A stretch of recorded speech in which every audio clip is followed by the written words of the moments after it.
He's like, oh, it's good. All right, it's good.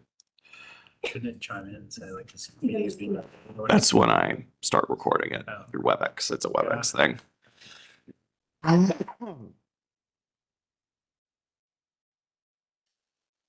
Which I can do that now.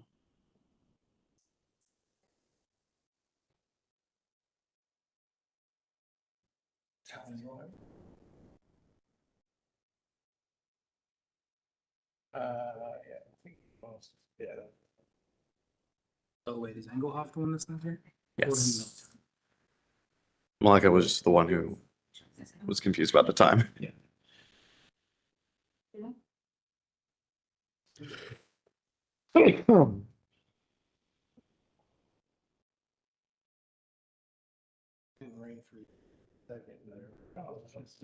It has been raining nonstop.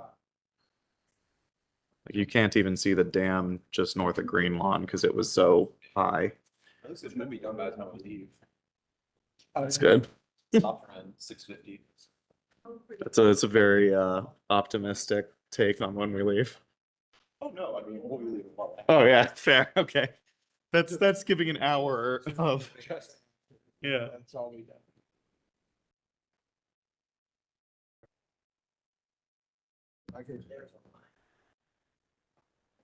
Still a line outside.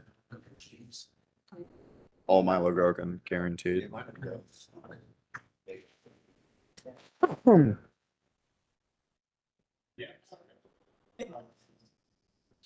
I guess. We're getting that one done first. Well, second rather. For me, First one shouldn't be that bad. Yeah. It's one of my long-term cases. Happy to finally get that off the docket. Another fantastic example of a site that really could not have been developed to Title 34 standards. What is it? It's Ellsworth. Yeah. Yeah, I'd love to show you this one because this is another one where I'm like, how the hell did this even get on the list for Title 34?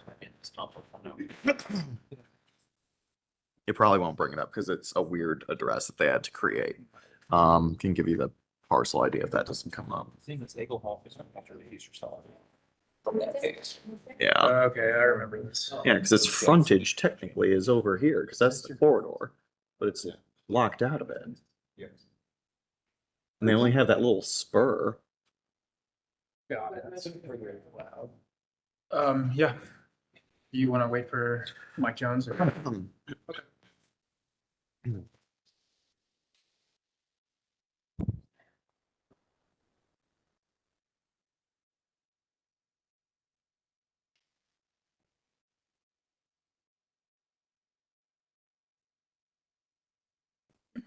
Chair, you saw Rebecca's not coming, right? Yes. I don't know if we even have to announce anything with the appeal actually, because it's not. Well, it is on the agenda. Should we just let them know? Yeah, yeah, Well, it's on the agenda. We should address it. yeah. I'll let them know that the appeal that's on the agenda In is. preliminary. Yeah. That was the only appeal, right? Yeah. Check. I'm pretty sure that's.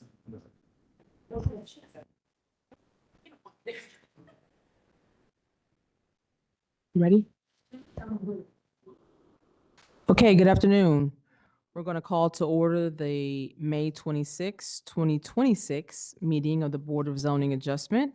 If you have not been here before, we hear two types of cases. We hear zoning appeals and we hear requests for variances and special permits. We have a printed agenda that we will go in order. The city will call the cases, and if you are the applicant, you can come forward, have a seat at the table. Whoever else is going to testify with you may come as well. There is a sign-in sheet that we would like for you to print your name legibly so that the court reporter can gather that information. You will have 5 minutes to add anything to the record that you did not hear from the city staff who's giving the summary of the case. And then anybody who's here that wants to speak about the application will have 3 minutes each to do that. We usually allow everyone that wants to speak an opportunity to speak, but we ask that if you have heard your point being raised, we don't give additional points for the number of people that say it.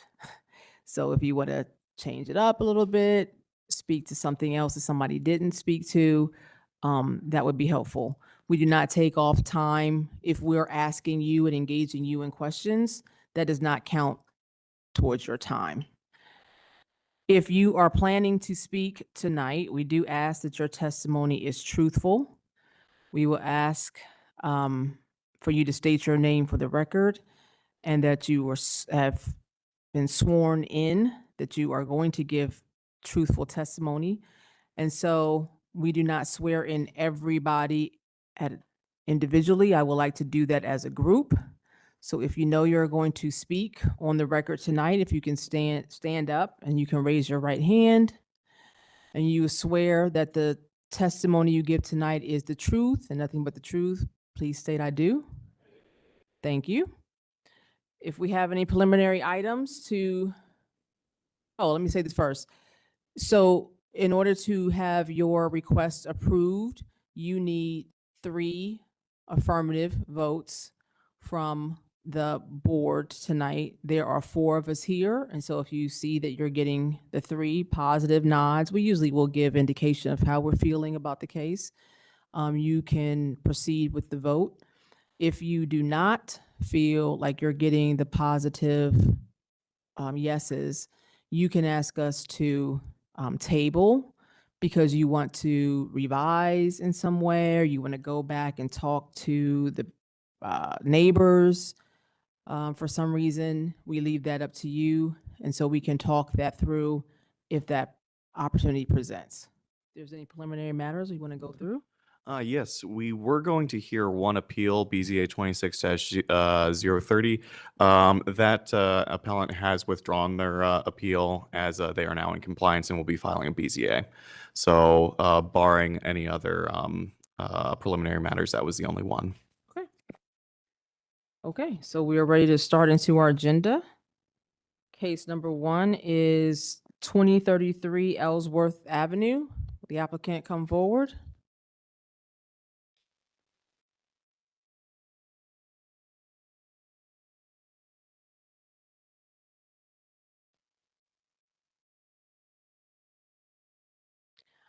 Hi, can you state your name and whether or not you were sworn in?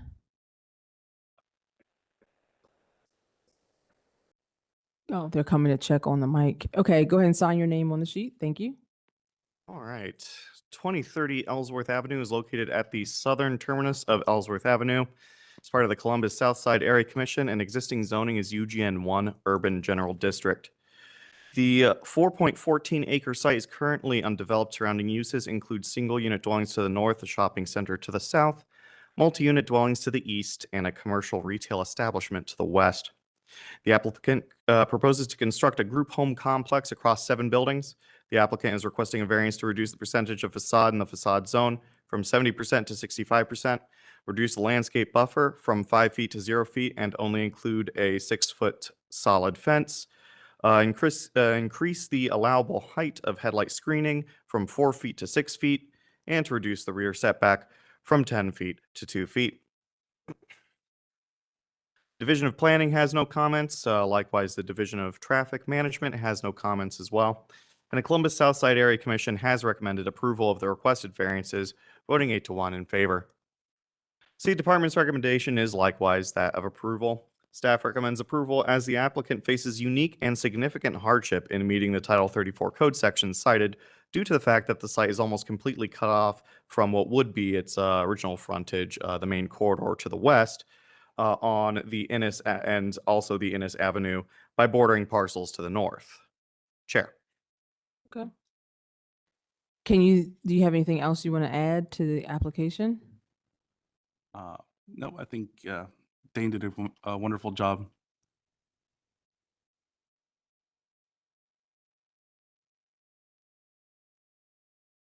Do we have any questions from the board? Question for staff. So you may have said this and Is your mic on? you may have said this and I didn't hear it, but the buffer, does it only apply to not the residential side? So we're talking the landscape buffer specifically? Well, all of it. that Gotcha. We're applying for relief from. So the facade zone is a tricky one here, right? So originally the thought was probably that Lockbourne would be the frontage for this because that is the corridor that was rezoned as Tile 34. However, this particular parcel does not have frontage on Lockbourne Road. Its frontage would be Innis Avenue, but currently there's only a small spur off of Innis Avenue with the rest of the parcels along Innis Avenue kind of blocking it. So the idea was going to be to finish that spur off with a roundabout here, and the roundabout section would be its frontage. So that is what they're varying, a reduction from 70% facade zone along this part of Ellsworth Avenue, that roundabout, to what was it, 65%. Okay, thank you. Okay. Is there anybody here that wants to speak about this application? Okay, no one's moving forward. Do we have any other questions from the board?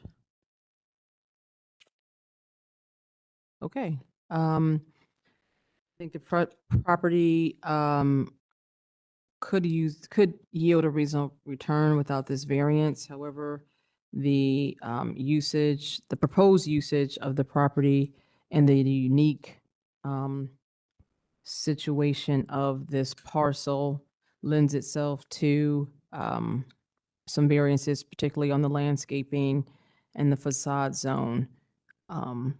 As staff just indicated, the frontage is very odd. And so the remedy that they are proposing, we think does not alter the character of the neighborhood. It's not substantial. Don't think that it would adversely affect the delivery of governmental services. The property owner's knowledge of the zoning restriction ahead of time sounds like they were aware of it, and that's why they are here. And there is no other predicament really than to do something creative like they are proposing. I think the spirit and intent behind the zoning requirement would be observed and substantial justice done by granting the variance. Are you ready to call the question? I'll call the question. Question's been called. Please call the roll. Mr. Jones, I can concur with the chair's assessment and vote yes. Mr. Maleka, I too agree with the chair and vote yes. Mr. Weldley, I also agree and vote yes. Chair Palmer Bailey. Yes, variance is granted. Thank you. Thank you. 1134 Shoemaker Avenue. Will the applicant please come forward?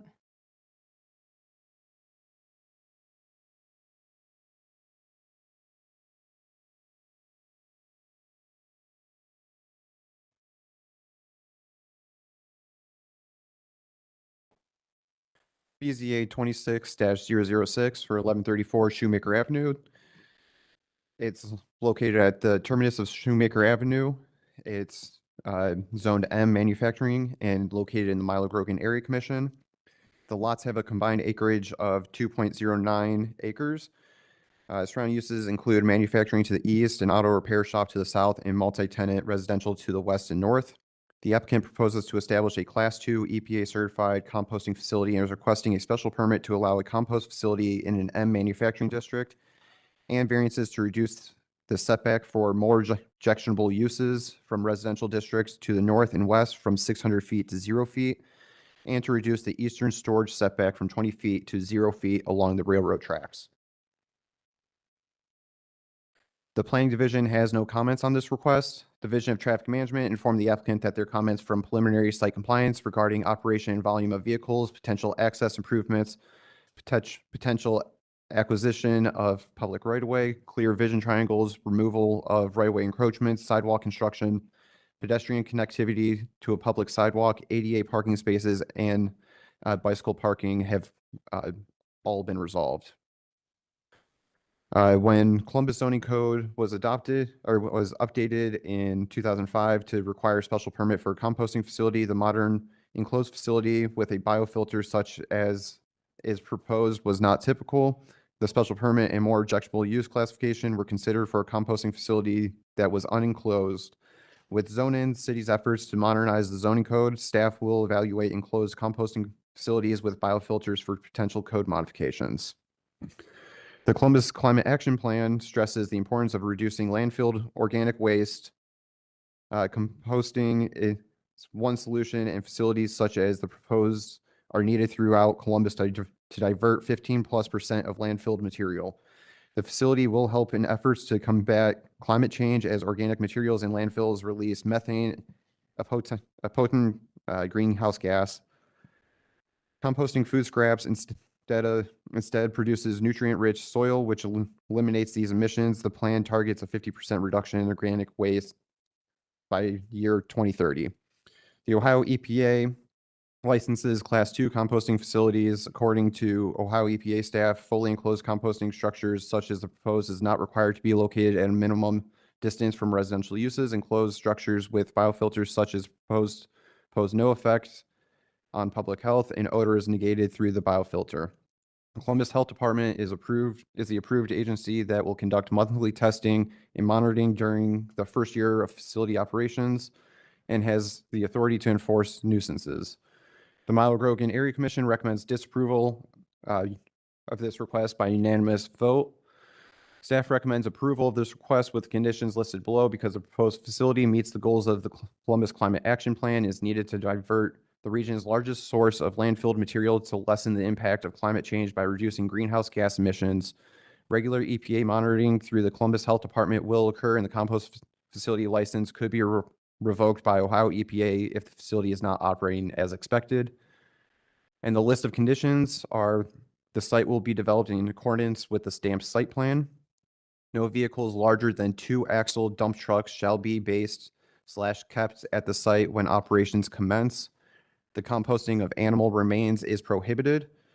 Operations are limited only to food waste picked up by the compost exchange or other certified operator, and will not include a drop-off center open to the general public. Quarterly reporting of materials received and dispersed will be reported to the Division of Refuse, and no unprocessed food scraps shall be stored outside. And as I was starting the report, Adam was handing out additional materials that I've received since the packet was produced. In it is 11 pages of petitions that were submitted about an hour and a half ago by Milo Grogan, and 2 letters opposing the project, 2 letters supporting it, and I did have a voicemail opposing, but they didn't leave any callback number, so I wasn't able to follow up on that. Chair, I have a question for staff. So you've developed quite an extensive list of recommendations. Were those derived based on comments from the community or from the area commission? How were those derived? They were derived based on comments from review agencies, including the Division of Refuse, Ohio EPA, Sustainable Columbus, in coordination with other city staff. Okay, thank you.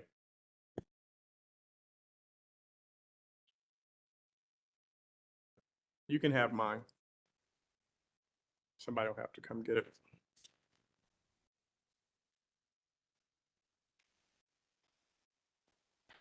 Okay, can you state your names and whether you've been sworn in, and we'll start our clock. This seems like this might take us a little bit of time. Michael Kelly, and I have been sworn in. Do I need to- Can you turn your, yeah, there you go. Michael Kelly. Okay. My name is David Perry. I'm consulting on the application with Mr. Kelly. Okay. You gonna go? Yes. Okay. And I am here on behalf of the applicant, which is a joint venture partnership made up of the Compost Exchange, Green Columbus, the Kelly Companies, and the Robert Weiler Company.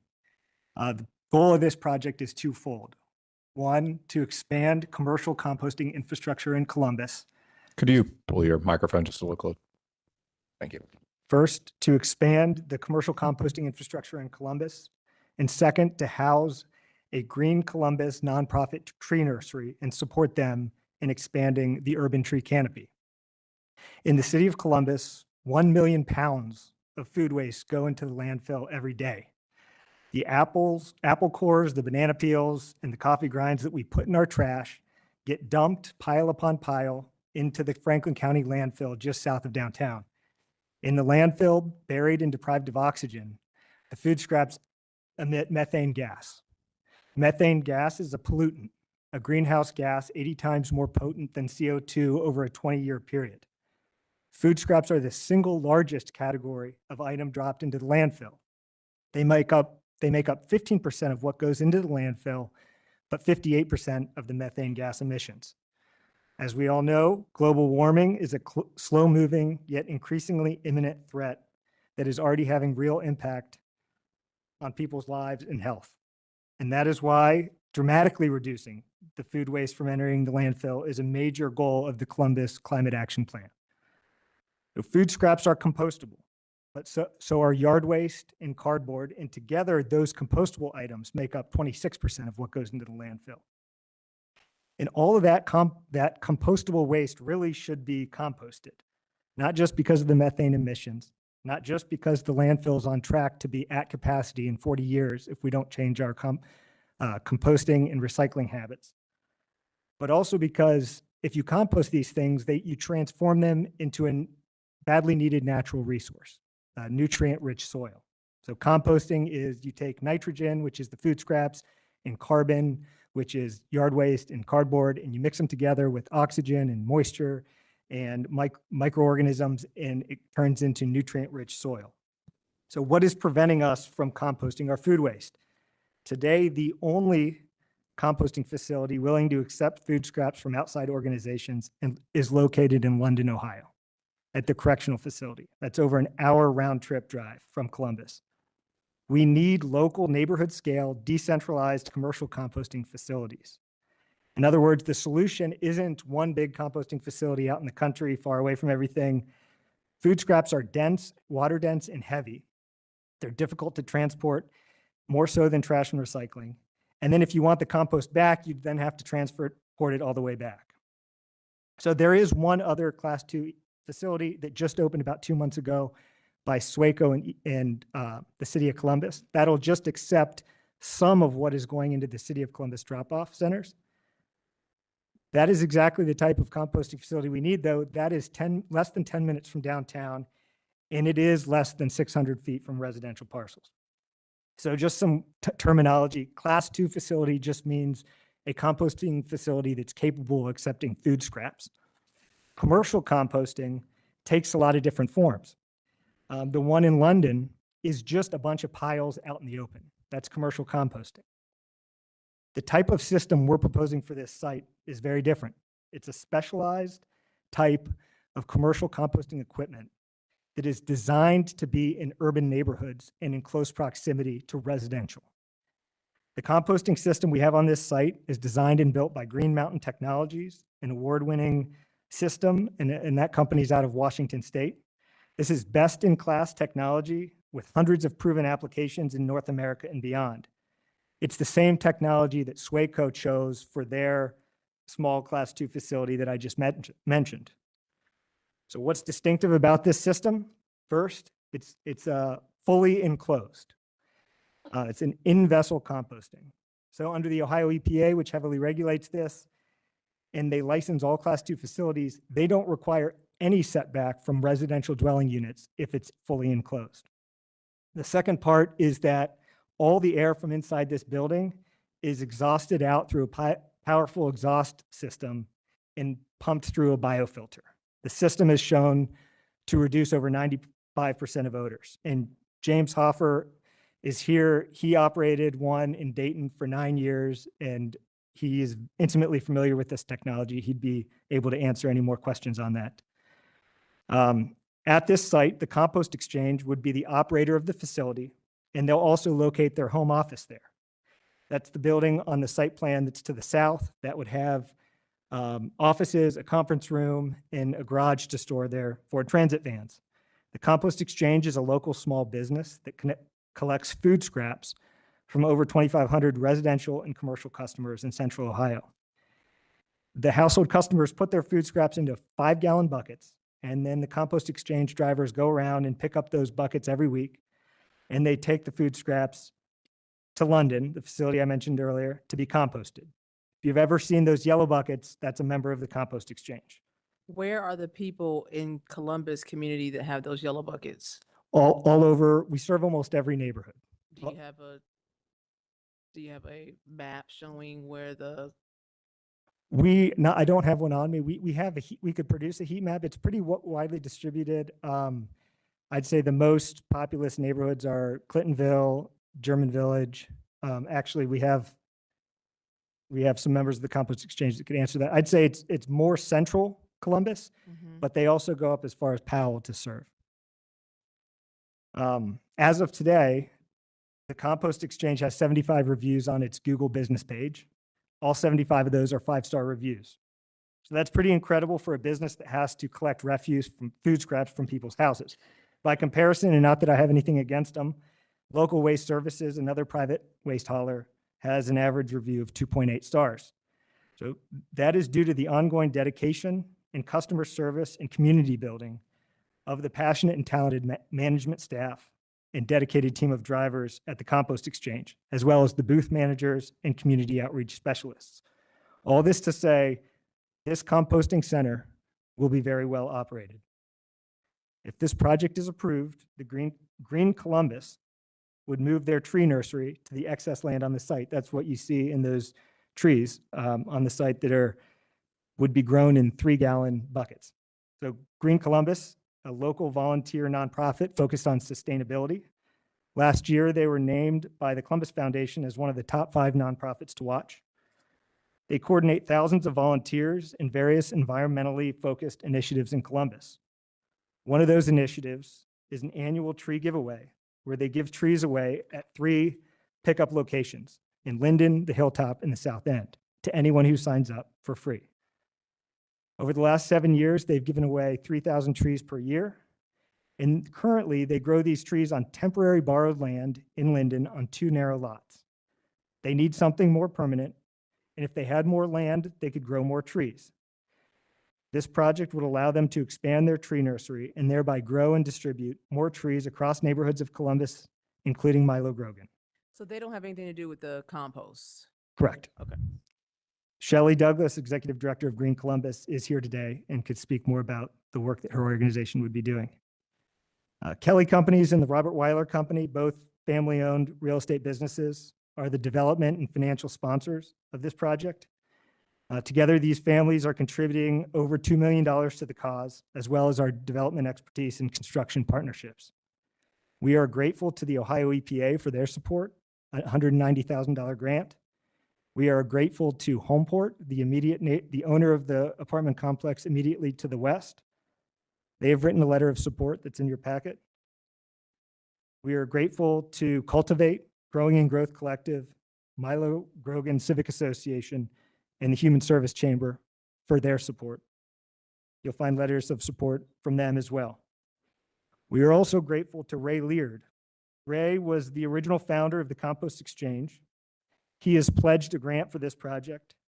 And the way the Compost Exchange got started is Ray started noticing a bunch of yellow buckets in the dumpster enclosure behind Panera.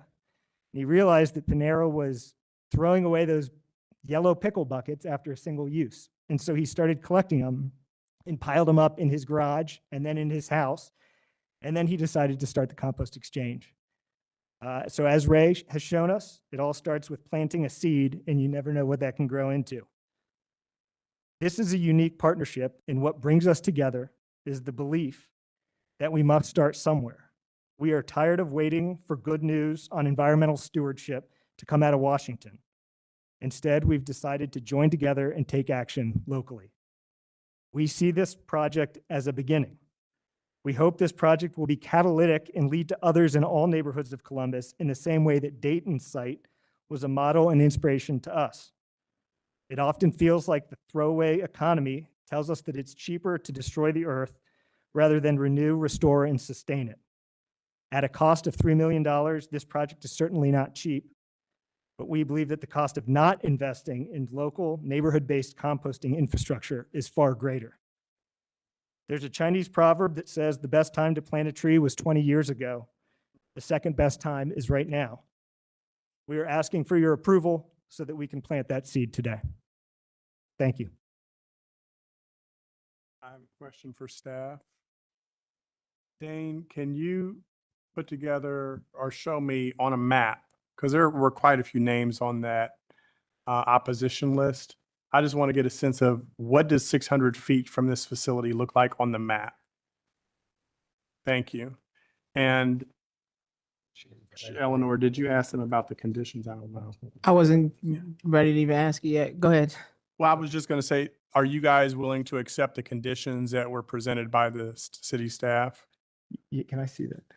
The only, yes, the only one I just wanted to clarify the intent of was, it said operations are limited only to food waste picked up by the compost exchange or other certified operator.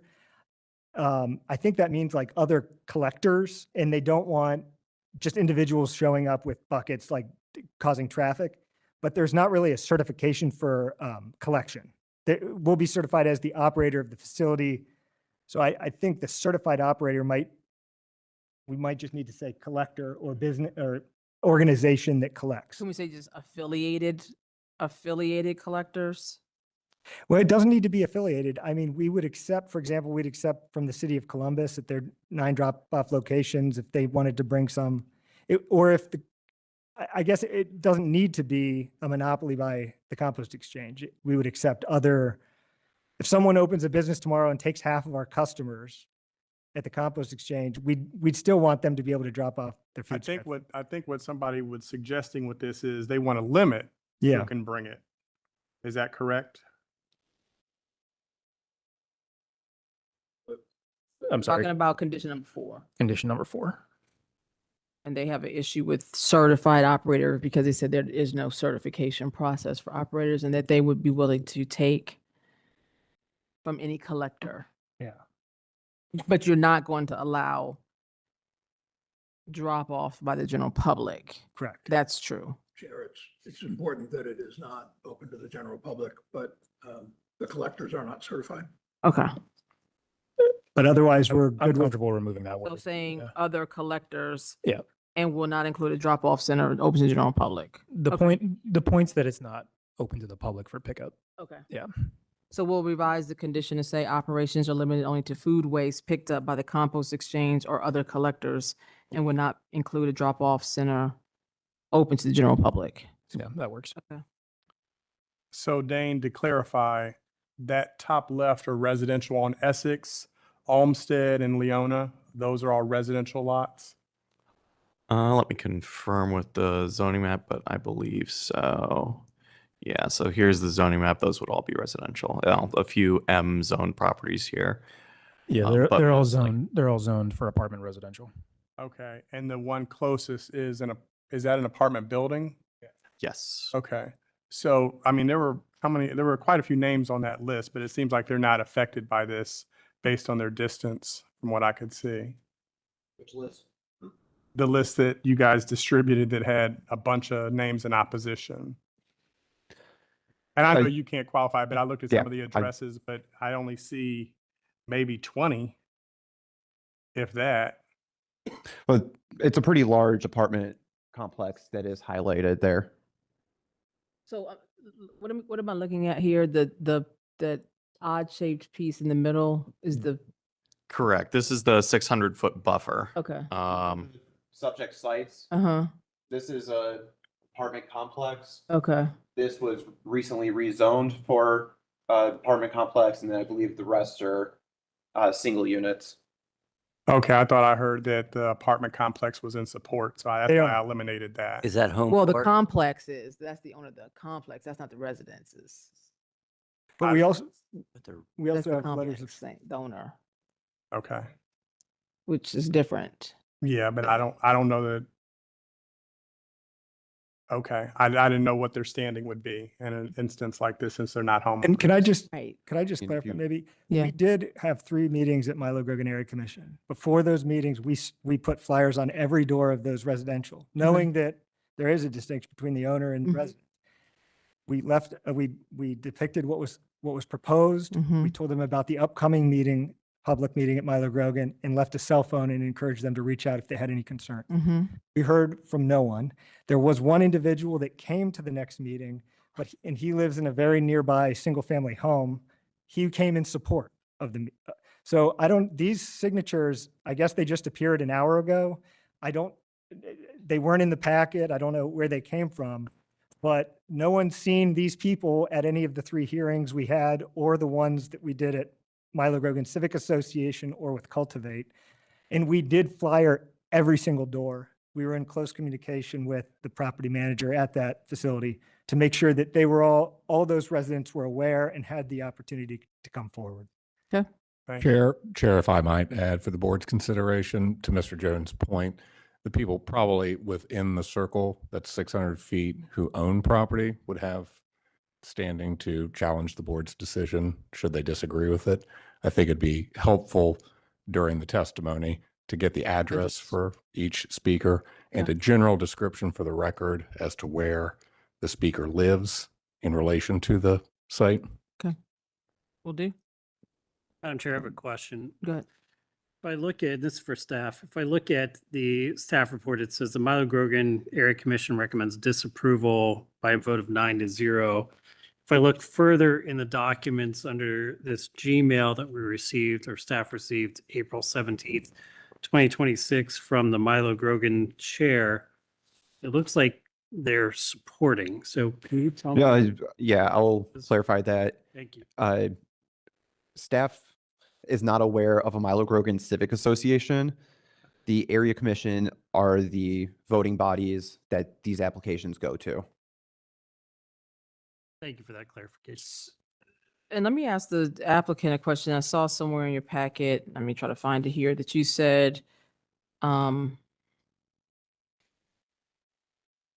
M uses permitted by right or by other variances would be more objectionable than the proposed use. What do you mean by that? Well, the site is zone manufacturing. Mhm. So this operation is light duty. I mean, the heaviest piece of equipment we have is a Bobcat. There's one of them. The vehicles coming and going are Ford Transit vans. So as a M-zoned 2-acre piece of property, you can imagine any other number of manufacturing uses that could go there as a matter of right. It would be more offensive to the residents next door. Give an example, a truck storage yard, tractor trailer storage yard, which this property, oh, sorry. Chair, I'll give an example. The property is on manufacturing. It has been used for the storage of the trailers of semi-tractor trailers, and that they're noisy. They come and go at all hours. The staff asked. There was some discussion of questions of Mr. Kelly on operating hours and that type of thing. So there are a use that complies with the M zoning and does not need a special permit or variance, would have no restriction on operating, would have no restriction as to the type of equipment, the heavy equipment stored at the property, construction equipment, tractor trailers, and other uses of the M. That's what that was. So so in your mind, the objectional piece is related to noise and heavy equipment, but the notes that I've seen are concerned about odor. Would it, Can you speak to odor? So all the composting that would happen here would be in a fully enclosed building with a state-of-the-art exhaust system that pumps all that air from the facility through a biofilter. It's been shown to eliminate 95% of the odor and scrub that out through the biofilter. This technology is not new. It exists in other cities in close proximity to residential. Those other facilities, 2 of them are in Dayton. One of them has been running for 9 years, and there's been outreach to neighboring either churches or residents of those facilities, and they've said it's never been a problem. We've never smelled anything. Yeah, but I did see in some here, I'm trying to find it here. Somebody said that they were able to smell it upon exiting their vehicle. Do you have a scientist here? Is that what I heard you We say? do have a expert who operated this technology for over 9 years, and so he's the foremost expert on how this works, and he's here. Yeah, I'd like to hear from him what 5%, that remains would be like. You can come forward.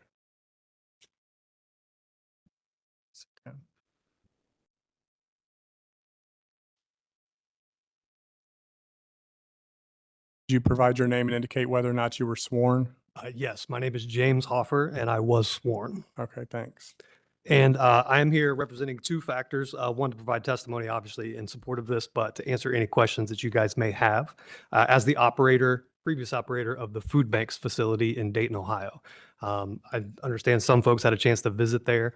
Not sure if it was folks in this room or not, but obviously city folks here. I helped Swaco and the city of Columbus with the installation that just got up and running a couple months ago, which was several years in the process to get that going. So to speak to the odor question that you had of 95%, that's actually what the biofiltration system itself mitigates against. So by being able to trap those off gases that's coming through the composting process and filter it through a natural biofilter process, that actually scrubs that 95% of the odor right off the bat. And then looking at other best management practices of managing the material that flows through the facility is what takes out the other, hopefully 5%, but obviously we know that that's unrealistic. The best that you're ever going to get to is probably 97 to 98%.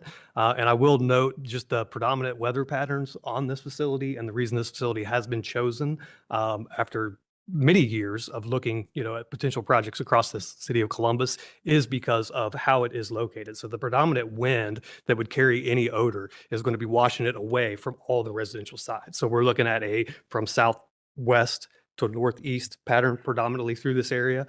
So most of that should be pushed away from residents. Okay, so my real question is, you've been to these sites that are a site that has this. Yes, sir. Does the 95% mitigate? So I smell like a trash can or a dumpster. What am I smelling? What is the equivalent in your mind? I would give it an equivalent if you grew up in a rural area of silage that would be common to grow for farm application to feed cattle. It has kind of a sweetish sorghum smell to it. I'm not familiar with that at all, and I would guess many people aren't. So is there another example? Well, it doesn't smell like a dirty trash can. I think that's probably the one thing that most people can come back to, that they've walked down an alley or pulled your own trash can out in your own, kitchen and smelled what that funkiness was at the bottom of that. So Okay. through the composting process, it obviously takes away most of those noxious odors. The other piece of it is, and best management practice, and the reason I bring the wind up is the way that you really mitigate against that other 5% is if the wind's blowing towards the neighbors, you change your operation, right? You're going to do different steps in the process based off of, what the operational conditions are. And that's what I'm trying to get at is the science that, once the odor comes out, once you have the exhaust and it's in the atmosphere and you have wind, natural occurring wind, by 1 mile, 600 feet, what is that typically where it's in the universe and dissipates and it's a non-issue anyway? That's my question to you. Yeah, sure. That is so subjective to people's olfactory response. I mean, per EPA's regulations, theirs is 250 feet. So when we were inspected, they park at the perimeter of your facility. If they don't smell anything when they get out of your vehicle, when they enter your facility, if it smells, that's acceptable, right? Because that's not Okay. accepting So 250 feet is the point where they would not smell it. Otherwise, they're going to call you in and say, hey, you need to mitigate this more. Correct. Yeah. Okay, and 250 feet is significantly less than 600 feet, right? So, okay, thank you. Have you been to the University of Dayton facility? I have. And is the smell difference noticeable? It really, I think they had an incident recently. It is different because it's operated by students. So staffing there is a little bit different than what it was operated at the food bank, and certainly what I believe the compost exchange is. What does an Operational. incident mean? The staff went. Hold on, down- sir. What does an incident mean? I believe there was notes that you referred to earlier that said they smelt it when they exited their Mhm. vehicle. So when they would have parked at the University of Dayton's facility, they would have parked in that same proximity. When they would exit their vehicle, apparently they had smelled some odor. From my understanding, and I believe there's been a letter submitted to explain what had happened there. Composting is an active process. It's a manufacturing process, so it is something that you have to stay on top of. And it's my understanding that it's a student ran operation, and they had some mechanical failures, and supervisor was absent. Students were continuing to load the machine without really knowing how to mitigate against it. And I think the timing was probably not good, but also demonstrates the fact of composting process is not perfect, but best management practices, while put in place, help mitigate against all those things. And I do just want to make a point that, obviously there's been a significant amount of financial investment made by the Compost Exchange. Ray Leard was brought up. I worked with Ray Leard multiple years ago, probably started back in 2019. So this is a project that has been very well thought out, very well planned. Obviously, money has been put behind it, but also, they've tried to bring in the best experts from Green Mountain Technology with over 400 facilities across the globe. Some of the biggest, actually, I think the biggest municipality in the country now is by their design. And of course, they're foremost experts in odor management.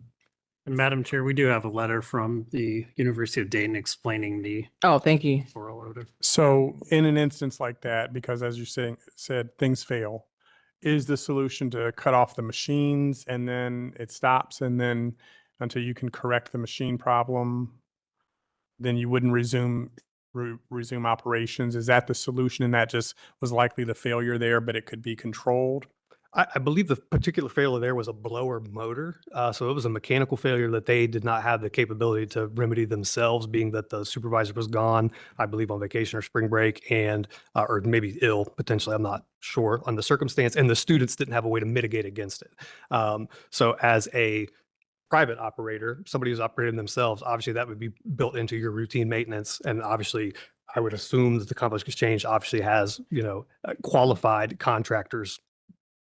I guess what I'm asking is, in a scenario that composting is actively taking place, and forgive my ignorance, this is not my thing, composting is actually taking place in the moment, is that what could generate the smell that's going through this filter? Or is it just that the stuff is in the space and you're trying to mitigate the fumes or the air that's coming out with no active operation in place? It's just present.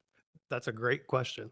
And by design, the facility is meant to mitigate against that. So being a fully enclosed facility, there should be no raw materials that are left in the open. So, and per EPA requirements, any material that the Compost Exchange would bring onto the facility has to be processed that day. That is what the rules and requirements are. So they're not allowed to leave material sitting around. And of course, that's what makes a landfill smell. That's what makes a dumpster smell, is that material breaking down, improperly. So by managing it in the most natural and proper way, you're going to mitigate against any of those things. Sure. I'm just trying to ask these questions because if this were to go in place, and it sounds like it's a great project, you guys are doing great things. If this goes into place, we want to make sure that there are no failures. And if there are, what is the backup plan? So. Absolutely. Yeah. So if I'd have been in that scenario at the University of Dayton, if they'd have called me, asked me for advice, I would have taken a lot of carbon material. Mr. Kelly referenced carbon and nitrogen is what the ultimate recipe is for making compost. Specifically, what we're talking about here is food waste and wood chips and cardboard. So the best way to mitigate against odors or any problems that you may have is to slow that process down. So by adding a much more carbon-rich mix to it. And that's really where this facility by design takes a lot of that out. So it has an automated mixing system that takes out most of that guesswork of not getting the recipe correct. I was not a composter by trade when I started this at the food bank, in 2017. And obviously with that, we've learned a lot, but that machine, the technology really takes a lot of the guesswork out and creates, those opportunities for urban specific composting. Thank you. Okay.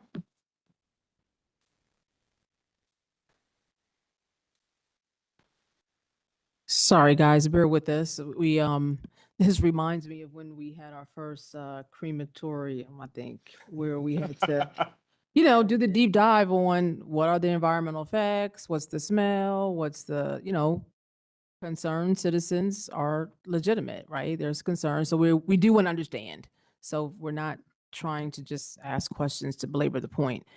I think we don't have any more questions for the scientists unless. No, the only thing I wanted to ask was for you. I went through the signature list and I can't find anybody that is an owner within 600 feet that's on this. Who should we be? There's a lot of people here.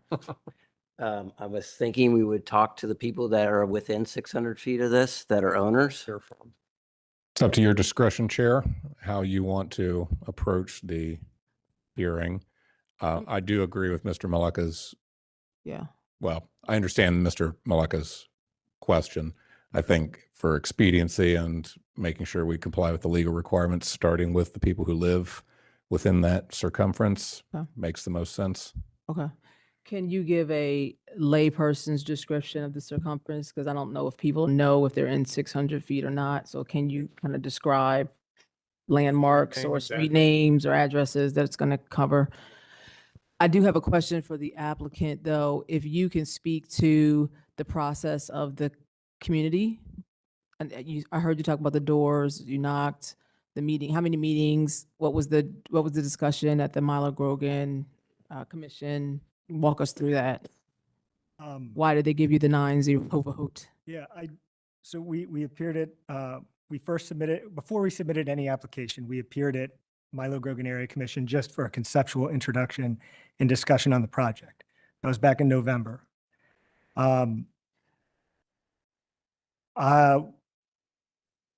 We discussed the project, we discussed the community that lived nearby. Mr. Tompkins asked me to reach out to him about community engagement. Who's Mr. Tompkins? Chair of the Milo Grogan Area Commission. Okay. I emailed him 3 different times over the course of 2 months, seeking guidance on how best he wanted us to engage the community. I didn't hear back. Okay. So we then reached out to Homeport and asked how they would like us to engage those members of their community.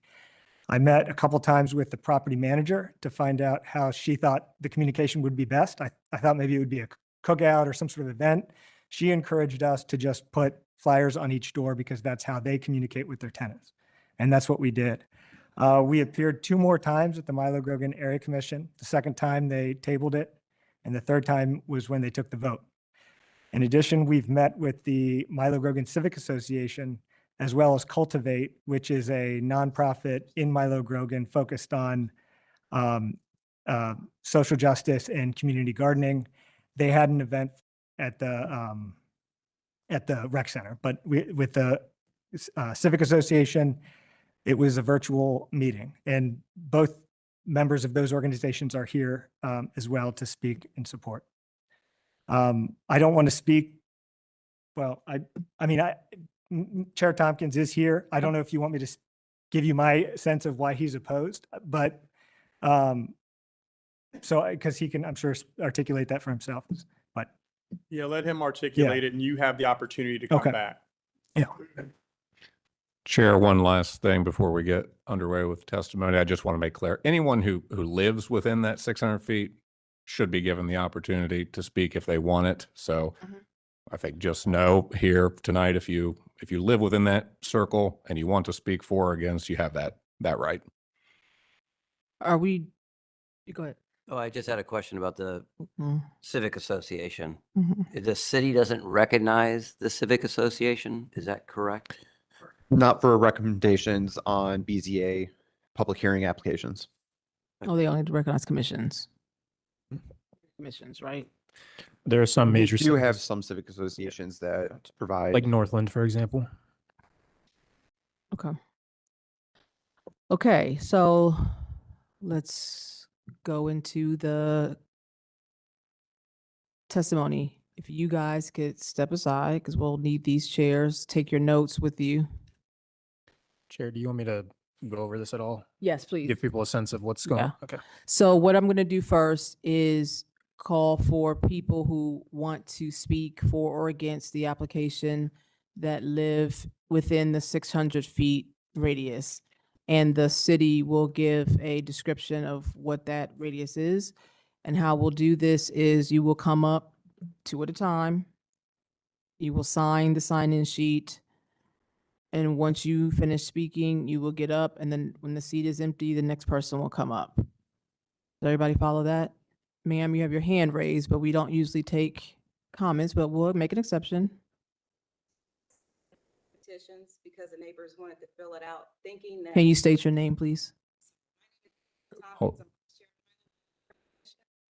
And the reason why those were submitted on their behalf, because many of them are not going to be here, they were thinking for the sake of time that they all would not be able to voice their opinion. That's why the petition was. Okay, so you can speak to that. You can speak to that when you come up. Okay, okay, that's fine. So you can speak to the petitions when it's your testimony. Okay. So the people who are here and are in the 600 feet, let me have the city explain the radius.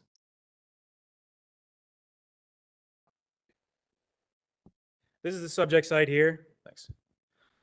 This is rail lines and industrial property to the east. This is the Homeport apartment complex here between Shoemaker Ave and Olmsted Ave.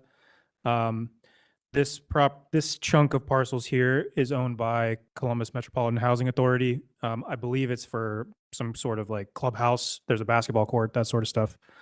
There's additional residential properties up to the north.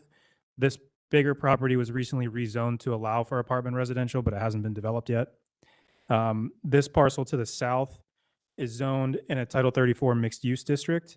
But the code on the auditor's website says that it's used for industrial purposes.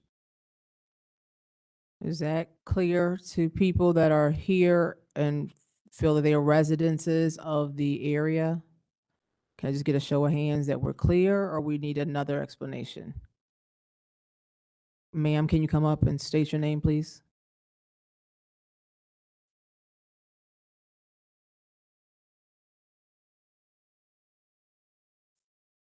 So look at the map here, and can you describe it, Phil? Yeah, this is the subject site here. The compost facility would be on the Or can you eastern. describe it so that she can be looking there and not at your screen? Okay, Dane, you want to follow? He's got it with the cursor. So on the east side of this site is where the compost facility would be. Directly to the west, show the Homeport, is where the Homeport apartment complex is. Did that answer your question?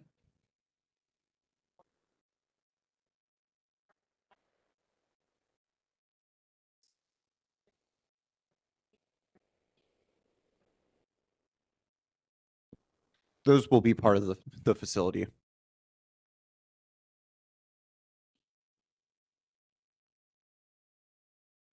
Okay. Okay, let me actually open it up to whoever wants to come forward. I have 2 chairs open. 2 people need to be moving. Thank you.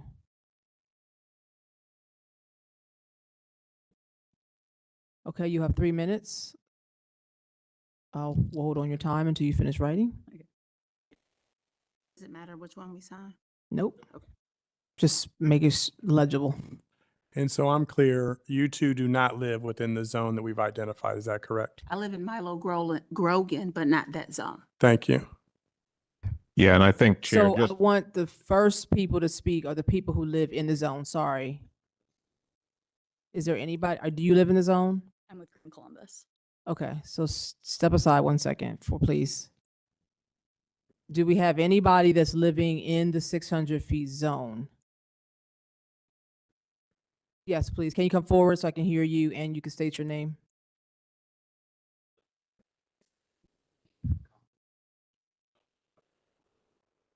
Please come forward.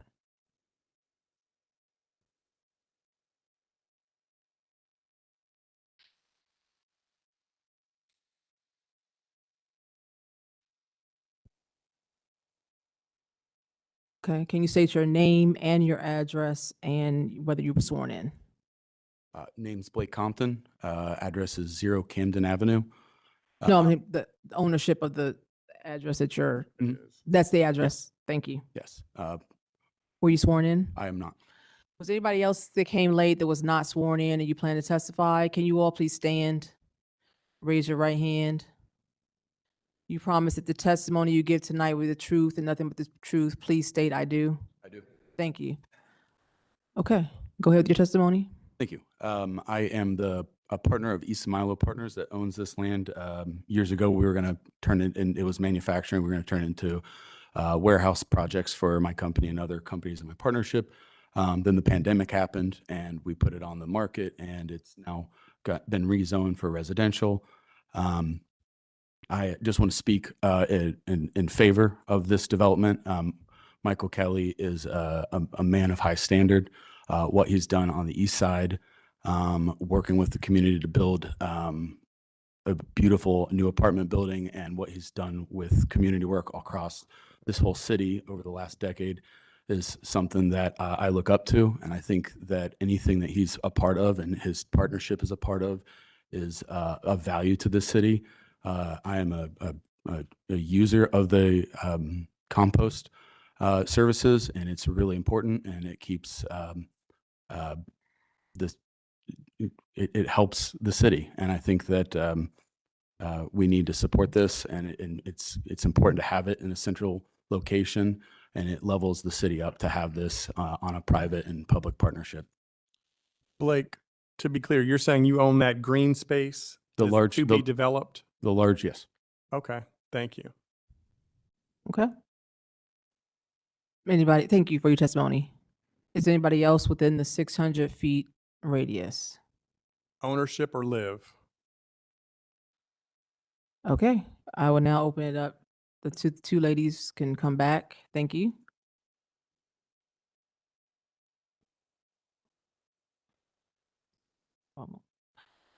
Can you state your name, your address, and whether you were sworn in?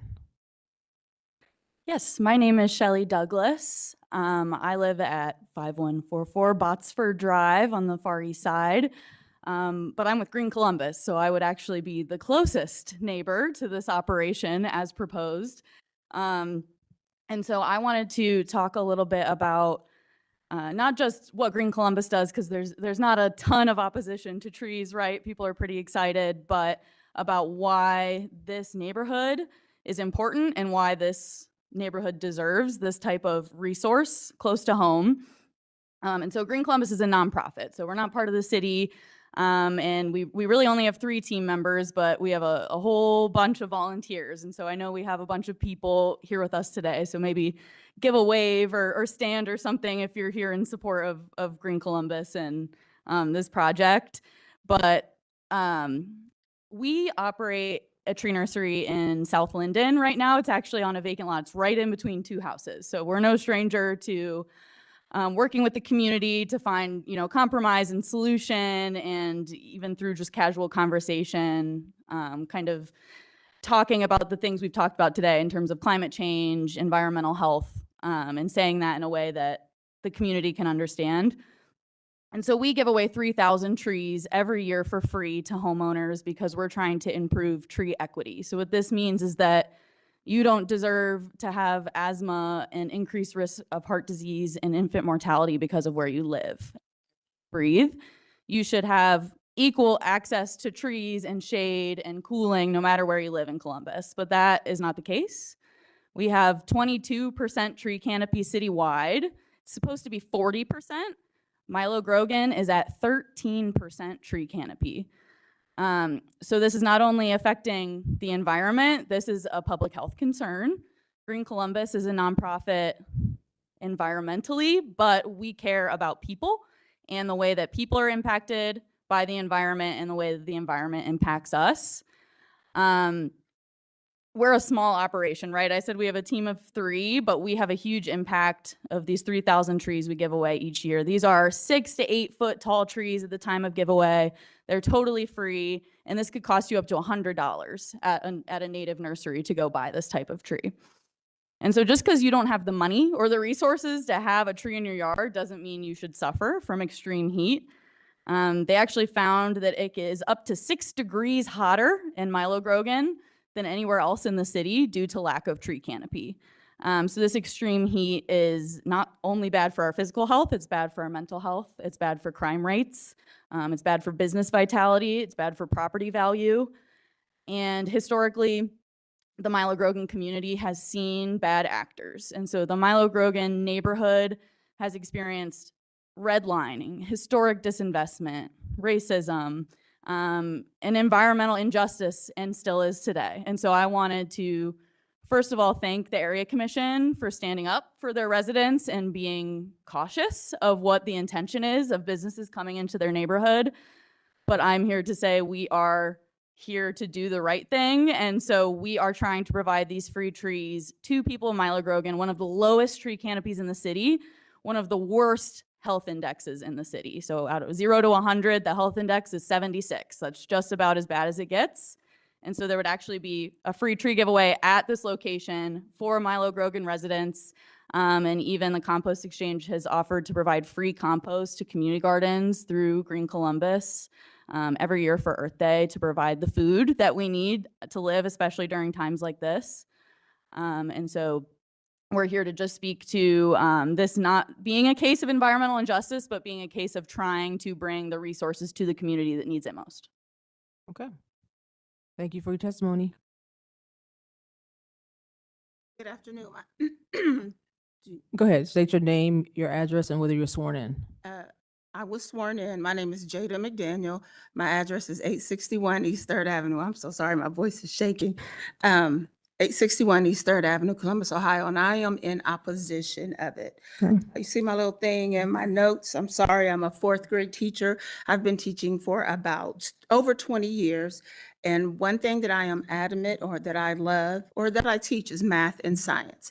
So I applaud the fact that he is composting. I remember going to a buffet and you see all the trays and I'm like wondering, oh, where's that food going? So he is solving a problem, absolutely. May 15th and of this year and every year, I take my students on 2 field trips. You get to go to Anthony Thomas, but in order to go to Anthony Thomas, you have to sign up to go to SWACO. So I take my students to the landfill every year because they always don't want to go. But my point is, and I'm sorry, I'll be rambling, but my point is, the students think it's going to stink. When they get there, it's not really that bad because they have things in place to damper. So on hot days, it is bad. And then he was speaking of methane gas. The methane gas that is produced with our enclosed landfills, it's actually captured and turned into usable fuel. So the methane gas is bad, but SWACO has things in place where they capture it. And when we pulled up this year, they saw the fire and they said they actually had too much methane gas, so they had to burn some of it off. But within SWACO, it is reused. So our methane gas is trapped and that can be used as fuel. Okay. Yes, our landfill will be full of scraps and a lot of it is because of food scraps. When our students go, we actually do the recycling. We have the 3 trash cans and we have the food, we have landfill and we have actual waste. And the students get to see, wow, if we recycle, and we're going to start one within 2 years, a really good recycling program within our school because the students were excited, like, wow, we can do this. This is cool. This is fun. So we want to get our students involved in composting. So you don't sound like you're opposed. Not opposed to composting. Okay. I am opposed to where they want it. Okay. I am definitely. And why opposed is to that? Where they want it, because it's too close to children. It is too close to where people live. We have Frank Road. We all go down 71 South. What do we get? Our water treatment facility is enclosed. It has nothing outside, but we still get that smell. We have. How do you correlate that with this? Because he's saying it's an enclosed system and you won't get a smell. Water treatment and this are not the same. In enclosed areas. So you're just saying anything enclosed? Not anything. Then we have Pittsburgh on 5th Avenue. We had the Pittsburgh Paint Company that we had environmental effects where their neighborhood is going through things. We had the company in Southfield where there were environmental acts that people are having health problems. So I just think the smell itself, the things that the chemicals that they're using will be in the air. And yes, they're filtered. And we see Anheuser-Busch, but there are the facilities that I'm talking about, they don't have residential areas. Frank Road doesn't have a residential area around it. SWACO does not have. There is a place that I use on Alum Creek that you can take your the food scraps, you can take your styrofoam and your clothes. They have different areas where you can dump it and it's free for Franklin County residents. And then there's that fine line where the thing where you dump your food scraps is enclosed, but as soon as you open it, there are flies in there. So I want to know what that fine line is going to be. And then they say they're going to scrub the air, but still there's always something when you're dealing with chemicals and you're dealing with food waste. And to be clear, you don't live within 600 feet, is that correct? I live within 600 feet, but I live in that community. Sure, And thank it is you. a business. So right now they have 5 trucks, but businesses want to make money and grow. So on that small street, you see, what if it becomes 5? It becomes 5. There are 5, 7, 10, 12 trucks because their businesses are growing. What is that going to do to the residents that live there? And he's speaking to the residents not being here. There are a lot of elderly people there. These are single women that live in the community. So there were about 4 of us that sat out in front of the local, he's wondering where the signatures came from. We sat in front of the local store where they went to on Saturday and Sunday, and we collected signatures. And we told them the good and the bad, and they signed saying that they don't want it so close to their residents where they live in the apartments. I So do appreciate your comments, and I would just add that we have, in many of the areas that you've even described, we've had instances of what people would consider objectionable businesses. And there's always a line, and that's where we come in. If there was no line, it wouldn't matter because this is an allowable use. Let me finish, please. Of course. Allowable use within this zoning class. And we've had information about the EPA's acceptance of this, as we oftentimes, as this body, listens to anytime there's anything objectionable. So I'm still having difficulty with understanding. I understand if you don't know, but if we're getting science from people as a teacher, I'm sure you can appreciate this. We're getting the science of the benefits, more benefits. And you even started out with more benefits than harm. And it sounds like you're just concerned because it's now in your backyard, perceivably. But we're not hearing a lot of negatives from you. So the harm does not outweigh the benefit in a residential area. We have a landfill, which is away from people. We used to discard of our trash in a negative way. We found better, so we did better, but it's not around people. The composting itself is a good thing, but not around where people have their homes and apartments. okay, thank you. But am I clear that you're saying the harm is the smell? No, the harm could be the chemicals that's coming off. The harm could be the facility itself near where people live. The facility itself, what does that mean? With the composting facility, I think it should be in an area where it's not populated. I think. So your harm is the chemicals? Yes. Okay, we can follow up with the applicant on that. Thank Yes, you. I think it should be at least 600 feet away from people's homes. Okay. Thank you. I'd like to ask that we hear from the 2 commissions. The Yes, I Civic think they're Association. actually coming forward right now, right? This is the Milo. They're one of them.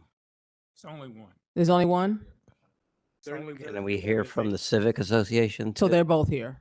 Okay, I'd like to speak to all of that, actually. okay. It's only one. Chair, for clarification, I think we do not limit area commissions to 3 minutes, correct? Yes, we do. We do. Okay. Yeah. What? I missed it. You missed what? I- You have a 3-minute time limit, each person.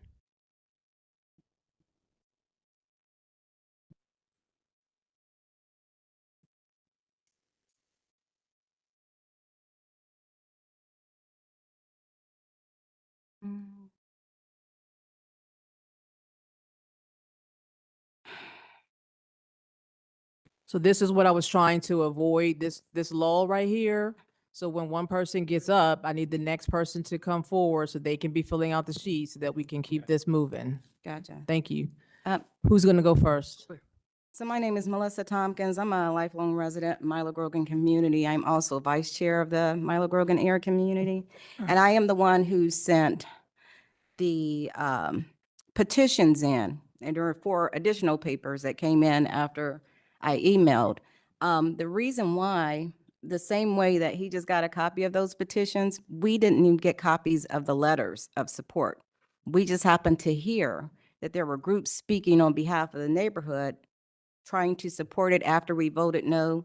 So we basically told the neighbors, go speak up for yourself, go send the emails, sign the things. Again, for the sake of time, they didn't think that they could be here. That's why within that radius, they are not here. But we did witness their signatures, specifically from the apartments, because they were the ones we wanted to hear from the most, as well as those in houses and like nearby. So how come then our board member says that these addresses are not within the area? The 600 feet? Yeah. Specifically, we're over there. You have So- people from the apartment community that have signed this? Yes. Okay. We- I'm just trying to get clarification. No, that was our focus because we live a little further out. Okay. But of course, we are still residents. Yeah. And so in our minds, if they have concerns, we have concerns. Mm-hmm. So we specifically watched them, told them, and there was one lady who was right. She would be looking out her door at the composting. Okay. And we were asking because we also went to Dayton. We looked at the example. Mm-hmm. It was a smell after it came out of the composting machine because it has to go out in the bin. When it first goes out in the bin, it has to be turned. You have different. And what was the smell? It was we smelled so bad that it smelled all the way back to Columbus. But what was it? What does it was- smell it like? was a- It was a. Smell like trash. It was a very strong. It was like a strong scent that just literally was stuck to our clothes. So was it And like manure or trash? Yeah, like it was kind of like manure / Like trash. It was a smell to it. It's hard to explain, but it Okay. wasn't like you would have manure mulching. It's Okay. kind of one of those. Okay. Okay. Thank you for that. You You're ever welcome. had? Wait, hold on. Oh, One at a I time. was just going to explain. Yeah, but about I got to that. get her testimony and then we'll Okay. get yours. Thank you. So there's several things. I want to stick to this, but I want to address Green Columbus. So had Green Columbus, in all honesty, not been associated with the composting, they may have passed because they may have gained support. But I do want to explain why there's not as many trees in Milo Grogan, because years ago, it was decided that we needed trees back then, and they were planted in that little patch of grass between the sidewalk and the curb. Mm-hmm. And as they got to be really tall, like taller than the houses, they started leaning. So there were safety concerns and they had nowhere to go. Mm-hmm. There are people whose sidewalks were messed up. If I'd known that would have been a topic, I could have taken pictures literally. But so as time went on and trees were automatically planted, people were taking them out. Because as a property owner, when the roots get in there, because once the city plants it, if they plant it in that area, you're responsible if it messes up your sidewalk. Someone trips, you're the one that can be sued, not the city, even though the city was the one. So it's kind of a history of that. So there is going to be less trees. I just wanted to speak because she made that comment. So there's some history behind that. I appreciate you saying that, and I'm a little ignorant, so forgive me. Uh-huh. The tree canopy that she's describing, I believe, is the bending of the tree. And I think when you go through many neighborhoods, I'm a real estate professional, and that is sought after to have tree canopies. And I don't know if maybe we all need to be a little educated to find out how do we create that tree canopy without the damage that you're describing. Absolutely. But I think I would encourage you, your husband, and anybody that's going to speak, we can make decisions based on the variances that are requested. That's right. So speak directly to that as best you can. Okay. I appreciate your testimony Okay. related to the signatures, though. Okay. I wanted to explain that once I got up here. Hey, So- you are part of the civic. No. Absolutely not. No. In Okay. fact, in relation to the civic, No, stay. okay, I actually can prove that they're not representatives of the neighborhood. But the documentation that was shared with you all was not shared with us, Who's us? the commission. When Mr. Kelly, when he first came to the meeting, the very first thing we said was, well, we see the need for that. Absolutely. And it's not a bad idea, the composting and the setup, but not right next to where people live. So we wanted to know more about if there's respiratory effects, like anything that could be dangerous to our residents. So that's why we actually took that trip down to Dayton. We scoured the internet looking for some level of research that would kind of help us to be responsible, make responsible decisions about this. There really is no data because they're not that close to where people live at. So that was number one. What do you say about the EPA, the Ohio EPA? So they can make a recommendation, in my opinion, but they cannot guarantee that our neighbors are going to be safe. And because there's no data, we don't want our residents' lives to be that data to make it, find out if it's safe for everybody else in the future. Because it hasn't been done. We have looked for data so that we can be, in fact, when. You say you look for data on Everywhere. this company and other No, sites? no, to see or- the health effects Of of compost. Of it being composting. that close, of having that special consideration and not being required to be the 600 feet. We were trying to see all areas of how neighbors could be affected, so that's why we had so many discussions with them. We went out to Dayton. From what we found, what little bit I found was just based off of compost workers. But it was like fungal spores, bacteria, there's health risks because it's so new, there's no information. And that's part of our big pushback, what that we were trying to explain to Mr. Kelly. I have to believe that the EPA established 250 feet as a guideline for a reason. And the city of Columbus goes a little bit further to say 600 feet. Mhm.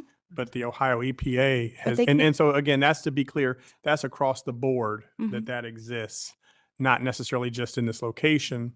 And the Ohio EPA had to make that decision based on something, and perhaps the applicant can give us some additional information. Yeah, in regards to the wind that they were talking about, we all live in Columbus. We don't know what the wind is going to do.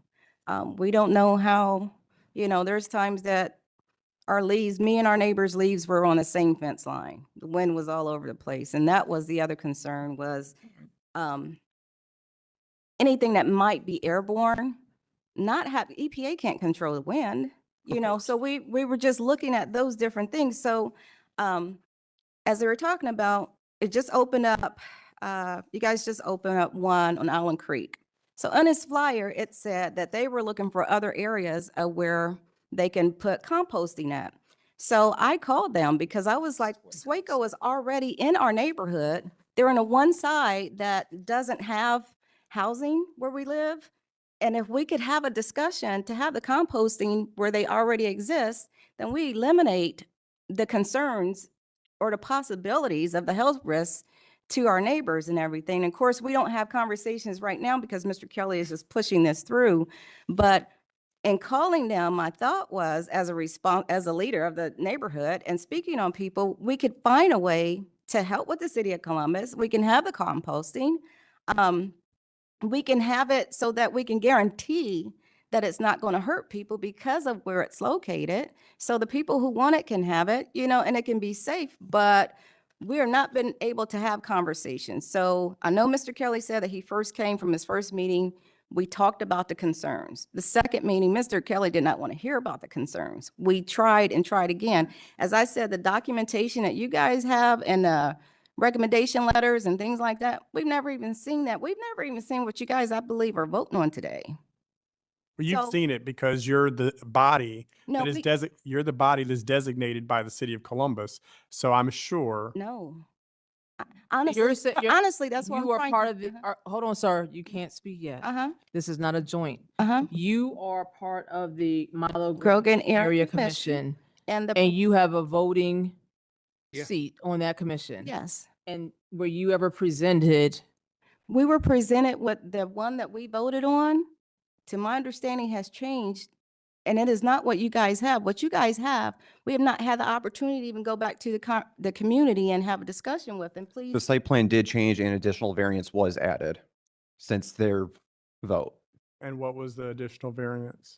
The additional variance was the third one to reduce eastern storage setback from 20 feet to 0 feet along the railroad tracks. Okay. They moved the enclosed unit to where you see it now. And show me, Dane, which one is that? They moved that That one. closer Nope, to the just that one. railroad track. Yeah. It was further west originally. So it was closer to the residential before, and now it's farther away. So it I was would've- less objectionable. I would like to also add that measurement is taken from the property lines, the distance, the separation distance. Okay. So So that's you why it's to 0. So what I was saying to you is, as the governing body, as the Mhm. area commission, you do receive it. And there was an additional one added that was less objectionable because it was farther away from the residences. But I'm also explaining our no, because we had the initial packet and we're trying to have conversations, did not have those conversations. So based off of what we had is where the pushback came from. And then when we identified a different location that could actually serve the city and do something else, we wanted to have those conversations. But I just want to make one more point about Mr. Kelly's, in your packet, you asked if if the applicant knew that all the variances would be needed before they purchased the property. So Mr. Kelly put the first application in to get this special permit on 1/28/26 and then purchase the property afterwards. So in our minds, any hardship that follows in on your application where he's saying that he has hardships because he can't use this way, he kind of brought on himself because he purchased it. And we really genuinely were just trying to have conversations with him. What we were not trying to do was rush this through, but look at a way, get better understanding why we went out so that we could dig into it a little bit more. Because unless they can absolutely guarantee that there's no particles, that there's nothing that would affect people with asthma or that will affect the kids over there, we can't support it in that location. So thank you. Thank you. Thank you. Okay, when she gets up, I want the next person to be making their way up to sign the sheet and be ready to testify. Go ahead, sir. Can you state your name, whether you were sworn in, and your relationship to the property? Yes, I've been sworn in. My name is Charles Tompkins. I am the chair of the Milo Grogan Area Commission and the chair over the zoning. There was a statement made earlier about the apartments. Statement was made that the units, it's an 86 apartment unit. It's an 86 apartment unit. It took me 10 years to find somebody to go in and to redevelop the apartments. I was able to work with Homeport and a bunch of other organizations. We raised almost $8 million to fully redo it. During that time, we had another facility in Milo Grogan that was on the corner of Reynolds and Howard. You all may know about this facility. It used to be a paper company, turned into like a trash company. Everything we're discussing now, we discussed back then. It took us 30 years to get that up out of Milo Grogan. No disrespect to everybody in this room. I went to every meeting for almost 30 years. Environmental, EPA from Washington, D.C., Ohio State, everybody. I went there myself. I went to every meeting. It took us 30 years to get them out. It was so bad that in the summertime, you couldn't even stand on the playground without water running out your eyes. I went to Dayton. The reason we went to Dayton is so we could learn a lot more about the composting. We went to both of the facilities in Dayton. When we got to the first facility at the food bank, and the young lady took us on a tour, and she opened up the doors, you know, smoke came out, the scent came out, but we were concerned about the facilities that they had set up for the composting that was already done.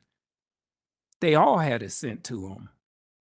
They all had a scent. The first thing, excuse my voice, the first thing she said, the first thing the other gentleman said to us in Dayton is they do this for a living. They love it. They're used to it. So the scent that we smell, they're not going to smell because they're there every single day. We left that facility. We went to Dayton facility. I've heard from a few people throughout the city that you guys received the letter from the Dayton facility. We was there. The kids, the kids was there. The person that overlooks the facility and the groundkeeper was there.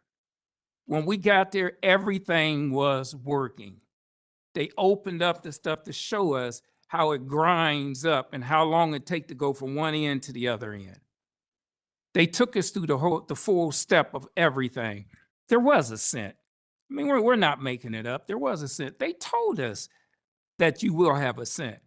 The closest residents to the Dayton facility was probably about where we're sitting at right now to probably, I would say, closer to Broad Street. They were condos. We could see them because it was out in the middle of the field and you could see them across the field. There wasn't nothing else closer. The closest residence to the other food bank was probably about 4 or 5 blocks over towards the north. Wasn't nothing close. We asked them questions. We asked them because our concerns was about the setbacks, the things we got and we voted on. It was about the setback being what it was at 600 feet to reduce it down to 85 feet. And we said that was entirely too close to the residents. So when we went to Dayton, we asked all those questions. Their exact words to us was, anything that's less than 600 feet is not good to be that close to a residence because there is nothing. They have no tests. They have nothing to say that the effects that it's going to cause on a person long term. They also explained to us if the machine stopped working, if the filtration system stops working, there's nothing that they can do about the scent, the gases, and the smell because they have to go in and fix it. There's no reroute to it to go someplace else where it can revert to something. Normally you have a backup system that will come on if this system goes off. There's no backup system. We went there to learn. So speaking about the people that's in the apartments, the 86 families that's in that apartment, to me, it's about the equality of those people's lives. That's what we are talking about. We never said that we was against the compost facility. We just didn't think that was a good location for it. We never said that. When we tried to talk to Mr. Kelly, he didn't want, it was no to everything we had to say. Everything, every point we made, it was no. It doesn't matter what's being said here today. We know what we heard. We know what we heard because we tried to do that. You asked the question, why did you get the 9 vote from the commissioners? That's why. Because there was a lot of residents there. There was residents there that lived right across the street from the compost place where he's talking about that was asking them questions. And he was answering them the same way. I know you wanted us to raise our right hand to speak and everything. Well, if we're going to do that, let's just be truthful about it. That's just what it is. I have went to more meetings than you can possibly imagine about this. I have met with environmental, I've met with safety, I've met with public service, I've met with the mayor's office, council's office, everybody about this because we know this is new. We know this is something new, and we know this is Pandora's box, just like they do. Zoning is trying to find ways to work with this now because they know it's going to come up again. I mean, we've done everything that we could do about research, and we've talked to people in other states that have these type of facilities. We've talked to everybody. None of them is close to residents. None of them. Thank you very much. Yeah. Thank you for your testimony. You and your wife have been involved in this community, and I've watched you. I sat across this table from you for years, and you've been steadfast and immovable. I appreciate your continued support for your community and your advocacy. I do. I appreciate you all too. Thank you. Thank you. Eleanor, I'd like to hear. Who? Is the Civic Association here? Can we have you come up, please? Hold on, ladies. I'm gonna get you. I'm not gonna skip you. I just want to get them on testimony first. Sorry. But let me hear from the Civic Association first, and then I'll come back to you that have come up. Is there anybody else here from the Civic Association? Well, she's with the Civic Association and a resident. Okay. I'm the chair of the Civic Association, and then I wanted to speak as a resident as well. That's fine. Okay, can we get your name and whether you've been sworn in, ma'am? I was sworn in. My name is Alina Hinkle. Okay. I'm a lifetime resident at Milo Grogan, I'm not within that 600 feet. Okay. And let me. Go ahead. You can sign, you can wait on sign that until after your testimony. Okay, as far as the Civic Association, the Milo Grogan Civic Association is concerned, you guys have our letter of support. That was after meetings with residents to see how they feel, make sure they got all the correct information from Mr. Kelly. I would like to go on record as really saying I am a huge skeptic of any developer that comes to Milo Grogan. I get the redlining, I get all the history of a marginalized neighborhood. The gentrification piece for our neighborhood in the past 15 years has been like nothing I've ever seen or heard on the news as far as the whole country goes. It's just fast property values doubled, within a couple of years, whereas most people's property values go up over time, and it's on fixed income people. So I always want to make sure that the residents, which is our main goal, gets all the information that they possibly can to weigh on in how they want to. And I've sent several emails to neighbors. I sit in on the commission meetings, pass out flyers. And as far as the city not recognizing us, the city does still partner with civic associations in Columbus. So you would also attend the area commission meetings, Yes, I attend all the commission meetings. but you're not a voting member of the commission? I'm not a voting member. Okay. The civic association is totally separate than that. But weren't you a voting member at one point? No, I have family members that had been, but I've never been on the commission itself. Okay. I do attend all the meetings, and I became active in the neighborhood. Okay, so tell us about the support from the civic association. The support from the civic association is because the neighbors that I spoke to that were on the fence or skeptical, as me, they were skeptical because we do have those facilities in our neighborhood. We do feel like a dumping ground.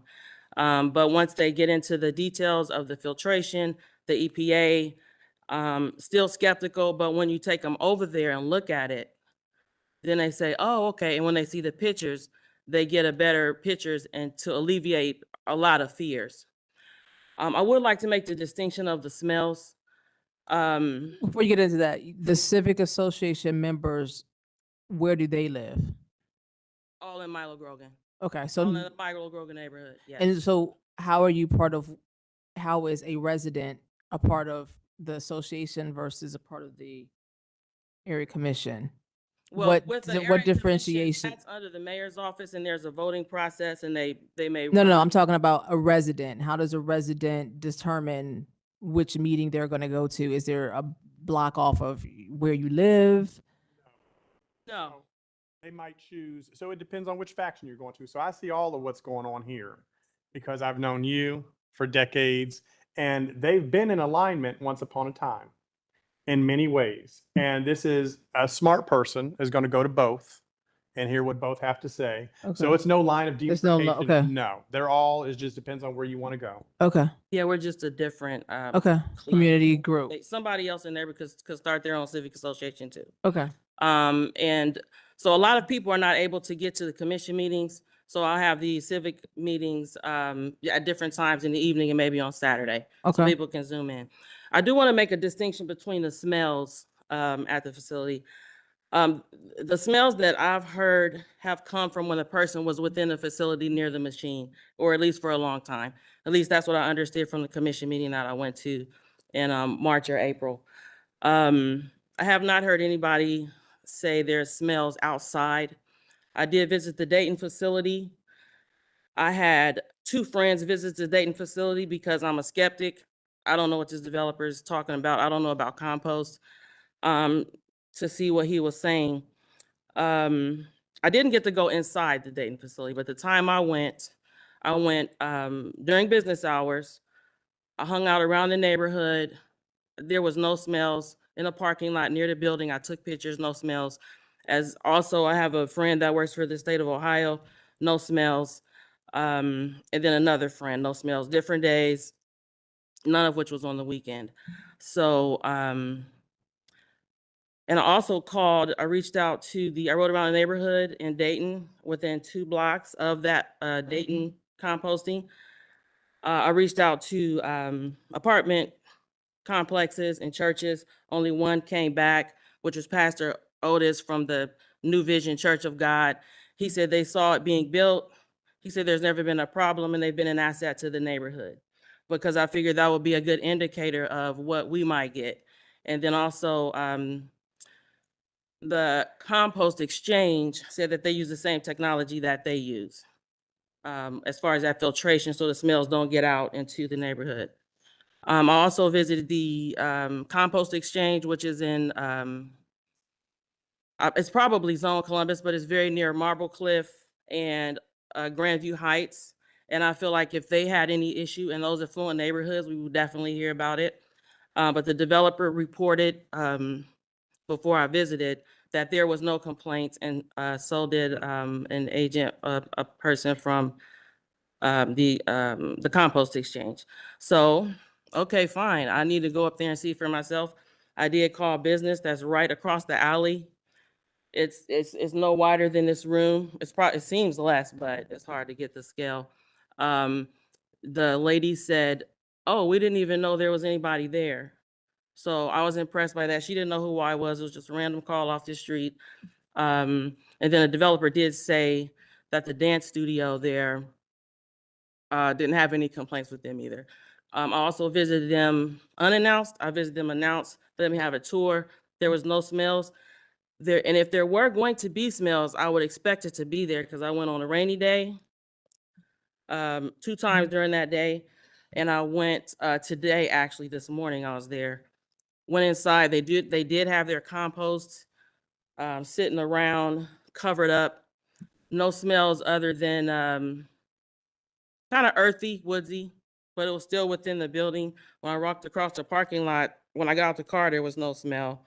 And I took a resident with me so that she could see for herself too, because she was a skeptic, and took her to the site. So as far as the commission, when I went to the commission meeting, the commissioners had the information from BZA. And every time that the developer offered the support letters, they declined it. Now, I did see that. They declined it on 2 separate meetings. So you want to see the support letters? They said, no, thank you, we don't need it. We just need the updated paperwork from BZA. So I don't know. I can't speak to whatever they was giving them. That was a difference. Let's see, what else? Do I have anything? That is basically, oh, the other thing is the developer, I didn't understand why this was kind of so rushy rush. So I reached back out to the developer. The commission is upset that they didn't know about it, but he did share emails with me that he did reach back out to them in November. Twice in November, once in December. I didn't find out about it until February, a February or March commission meeting. But the commission decided to keep tabling it. I just felt like they could have did a better job if they had the information of getting information out to the neighbors or an email or something. But when I try to contact the Milo Grogan Area Commission, I don't get an answer. We used to be aligned. I don't know what the fallout was. Except for that, we work with Cultivate, who's here to speak for themselves too. Okay. Cultivate is a nonprofit that has worked, their specific mission is to work specifically with Milo Grogan. And they have done that in many ways. And then as far as the tree canopy goes, I think that's very important for Milo. Neighbors are concerned about, that issue was brought up in previous years, because it is the issue with tree roots. I get tree roots. I had to pay $400 about 7 years ago. I had to pay $1,500 a couple months ago. But these trees are baby trees, so the roots are not going to be an issue. I get the fears. And also Cultivate, we have been in discussion about assuming they'd even exist, but we can't now, addressing the issue of possible tree roots for residents, because that is the issue. Okay. But Thank you. I think the benefits outweigh Okay. the potential issues. Thank you for your testimony. And thank you for continuing to be a resource for the community and getting information out. Like I said, I've seen you guys in alignment. Sorry that it's not, but it seems like both viewpoints are important to have and have here today. So we thank you. Thank you. Okay. Ma'am, can you state your name, whether you were sworn in, and your connection to this project? Yes, my name is Kalina Willoughby, and I was sworn in. I'm a Milo Grogan resident as well, but I'm not within the 600 Okay. area. The Civic Association, I'm part of the safety team, connecting with neighbors with little concerns they have, what they can do in a power outage, directing them to, commission or cultivate, which I just want to give props out to everybody pouring into, all the organizations pouring into Milo. Whether aligned or not, I think the community needs to benefit with all hands on deck. But I completely support the compost. I also feel like Milo's a waste area where there's 3 waste facilities, I believe, in Milo, which aren't benefiting the environment. And I know that the young lady prior said one of the facilities had rerouted how they dump and, go through their process. So I just wanted to say that I support, and yeah, I really appreciate the compost and the environmental friendliness it will do for, and another thing too, I think if I wanted to ask, does the Milo Grogan residents get a discount for the compost once it is approved on manifesting? Ma'am, you can talk with the applicant after this meeting about that. Understood. I was just saying, if it is, it would eliminate a lot of the smells that we smell on a daily basis because we have our trash cans in the back and all the things. So I think it would be super beneficial to eliminate just our daily use smells and getting neighbors involved. And then it's always just a bigger picture. But thank you for listening. Okay. Thank you. Thank you for your testimony. And I want to also add, because I am not naive to the concerns that you express about being a dumping ground. And I know in part, everybody feels that way. The zoning in Columbus is what it is. And you find that there are, in many of the neighborhoods that have been described today, manufacturing and industrial zoning that allow for many objectionable uses. And I think many people are simply seeking out these areas where they can do certain things. This is a responsible opportunity, an opportunity to be responsible, to take something that can be very beneficial for your community and an allowable use and ensure that you have productive things for your community and not dumping grounds. So thank you for that. Okay. Thank you for your testimony. You can. Oh, sorry. Thank you. Just one last thing. I think is also beneficial to the restaurants we have nearby, as that will be super, super helpful for their waste and all the traffic that comes with that. But thank you so much. I'm done. I will sign my name. Okay. Ma'am, can you state your name, whether you were sworn in, and your connection to this property? I was sworn in. My name is Macy Freed, and I'm the Executive Director of Cultivate CDC. We maintain the Milo Grogan green space on Cleveland Avenue, running a U-Pick produce garden and a food desert. We have deeply rooted roots in the Milo Grogan community since 2017. Our partners include the Milo Grogan Community Center, the Boys and Girls Club, 934 Art Gallery, and the Milo Grogan Art District. Cultivate and the Civic Association, while not formally recognized, assisted the applicant in engaging residents for this project. The Civic Association and Cultivate hosted multiple neutral informational meetings with residents where Michael took the time to answer every resident's question and concern, review previous questions and concern from the community. Cultivate and the Civic Association canvassed the neighborhood, providing informational flyers to the community hub mentioned previously. At Cultivate, we've seen firsthand how environmental issues and economic issues are deeply connected. Milo Grogan faces one of the 2 lowest tree canopy coverages in Columbus, according to the city's own 2011 and 2015 tree canopy assessment. This matters because So I don't want this to be harsh, but we're not voting on the trees. We're voting on the compost. And so I get that they're partnering with Green Columbus, but I don't want to spend the time talking about the tree canopies. We've heard the testimony, we've heard that. If you can talk about the compost part of this project, specifically for the special permit and the setbacks and storage, that would be most important for us to hear at this point. Yes, ma'am. We know that low-income communities are often the ones most impacted by pollution, poor infrastructure, and lack of green investment. And that's what this is green investment. We support the proposed compost facility because composting is not just about waste, it's about opportunity. Compost facilities are regulated by state and local environmental standards designed to protect public health and safety. I trust the Ohio EPA. These facilities also create jobs for the community. Composting keeps food waste out of landfills where it would otherwise produce methane gas, a major contributor to climate change.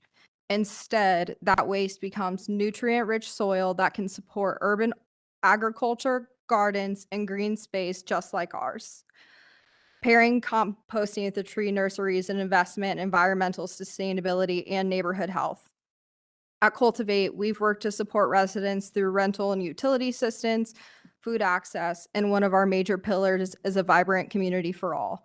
And I believe this project contributes to a more vibrant Milo Grogan for everyone. Thank you. Thank you for your testimony. Do we benefit from a hand, raising hands on who's opposed? And I mean, I don't know who else. Yeah, I don't know about the hands. No, they're not. Right. We're gonna have to, if we're not saying anything different, and if we're only speaking to the trees, we don't want to hear that testimony anymore. We've heard it. We really need to hear about the compost facility in its relationship to the residences. We get that this is about environmental sustainability. We get that we're all in favor of composting. That is not what's being addressed here tonight. This is about the location and the proximity to residential district. So if you're not speaking on that issue, we don't need to hear any other testimony. I'm gonna let these two gentlemen go. Sir, can you state your name, whether you were sworn in, and your connection to the property?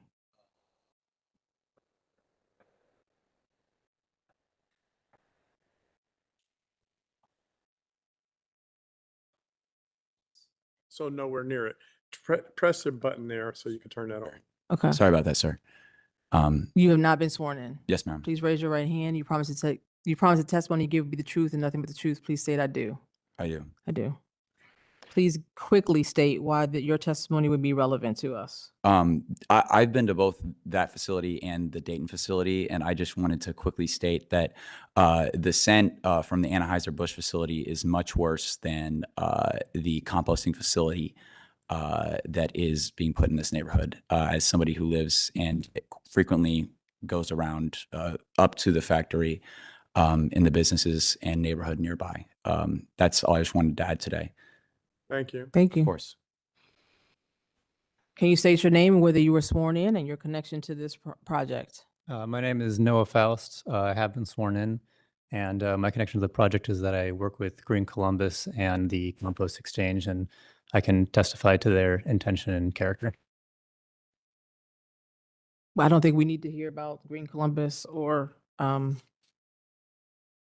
was the other one you said? Cultivate? The Compost Exchange, which will be The operating compost the facility. exchange. Yeah, we're think we're good. we're We good on that one. Thank you. Thank you. Anybody else want to testify specifically about the location of this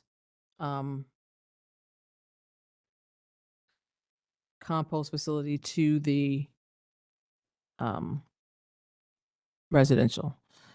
You provided testimony So earlier. you already provided testimony. I can't provide additional to that topic. I would like to make a couple clarifying points to since I operated the facility in Dayton, So hold Ohio. on, we're gonna call the applicant back up. Hold on, is there no one else to speak for or against this property? Please come forward, sir. You'll have an opportunity. With the applicant comes back. Got it. Yes. Okay, can you state your name and whether you were sworn in and your connection to this proposal? Brian Rowe, I was sworn in. I'm testifying as an expert on food waste policy. I'm a faculty member at OSU. I'm not speaking on behalf of OSU, but from my 10 years of experience as a food waste policy researcher. The City of Columbus is committed to reducing greenhouse gas emissions by 45% by 2030 and reaching carbon neutrality by 2050. Composting food waste is one of the most direct tools available to meet this target. You have a number of issues at hand here to understand, to make this decision, but a variance would allow for this to be more manageable in the near future. At the state level, Ohio EPA's 2020 Solid Waste Management Plan focused on markets for composted food scraps from commercial and institutional generators. And Ohio EPA's own advisory council has identified the need to invest in composting infrastructure and update the state plan for a stronger focus on organics. This facility aligns with that call. So with this, I just argue in support of this variance to allow for this infrastructure to be in line and help Columbus meet its goals along with Ohio EPA goals. Thank you. Your support is for compost. You're not in, your support is not particular to the location, to the residents.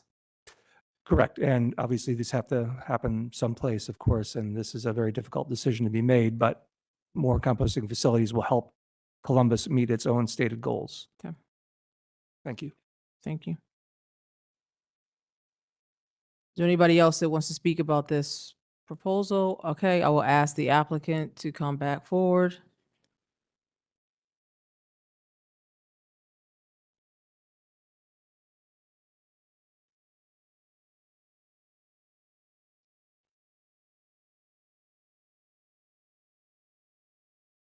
Who's going to speak for the applicant? Go ahead, have a seat.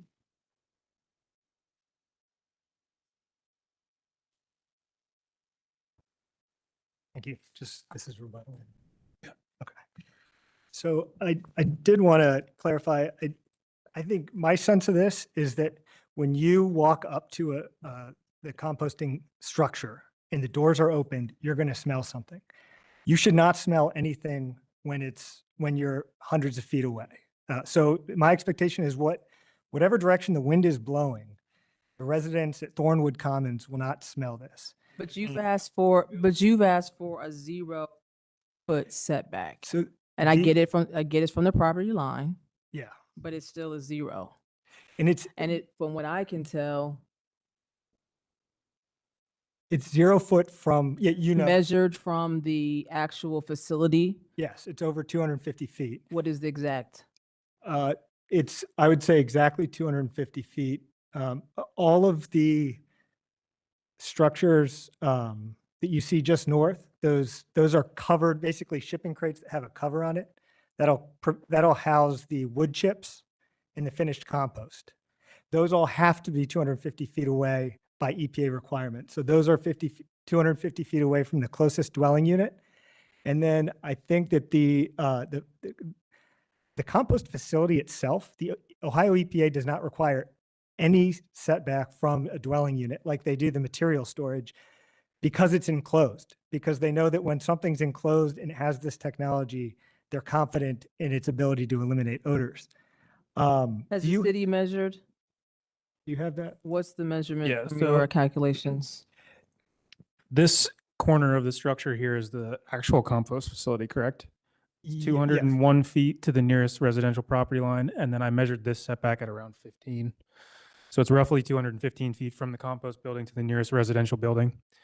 This is where the aggregate material will be stored, and you're saying to be 250? Yes. And so you talked about the area that has to be 250. Yeah, and outside, does that, and presumably is the smell for that what we smell with mulch? they won't smell, they shouldn't smell anything. I mean, when I ask city staff, when you go up to it, when I've been out to visit as well, it smells like mulch. It smells like when someone puts down fresh mulch. that is when you are up against the facility. It's not when you're set back 250 feet. You shouldn't smell anything in those circumstances. And Mr. Tompkins said something about the people from Dayton saying they didn't think this was appropriate or that it was too close. That's just not true. If you look at the University of Dayton, Steve Keurig, the director of that on University of Dayton letterhead, at the very end of that letter says he fully endorses this project and thinks it's an appropriate setback. So, and he had been briefed on the site plan in the distances. So hold on, so you're not allowed to, yeah. Call me a liar. I'm just saying that Whoa. Not addressing people from the audience and the table in this meeting. What is your response to the individual that raised questions about the chemicals being used? this is a natural biological process. We're mixing wood chips with food scraps, organics. So there's no chemicals? There's no chemicals at all in this entire process.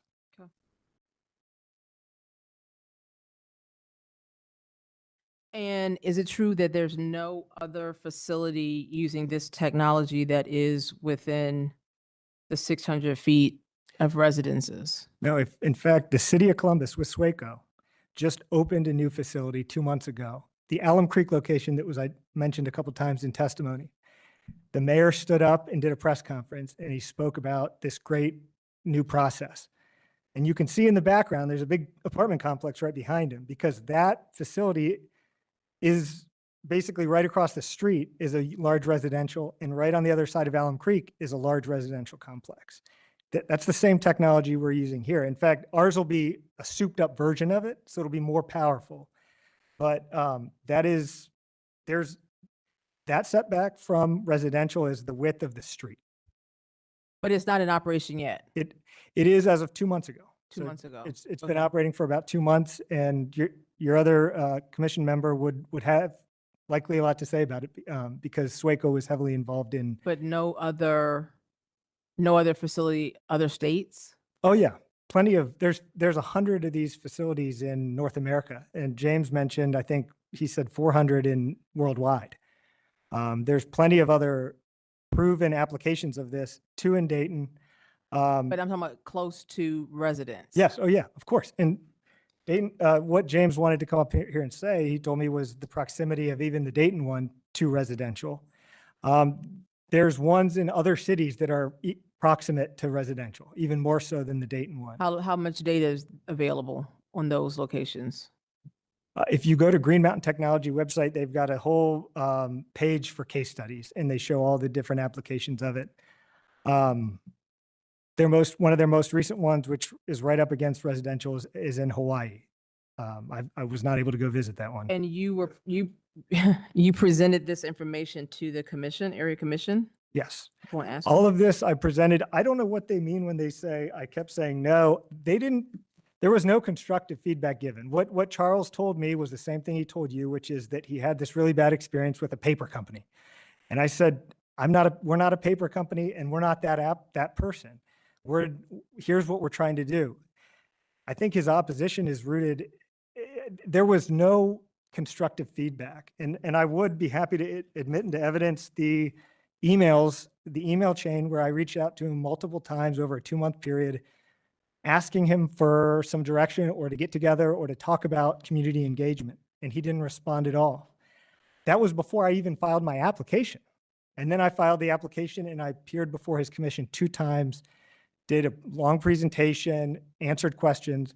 This is all a matter of public record. I didn't say no to anything that they suggested. In fact, I redid the reason why that hoop house, the composting facility, moved over closer to the railroad was in response to some constructive feedback by city staff. And I re-engineered the entire site in response to that constructive feedback. So I don't know what they're talking about when they say that I said no to anything.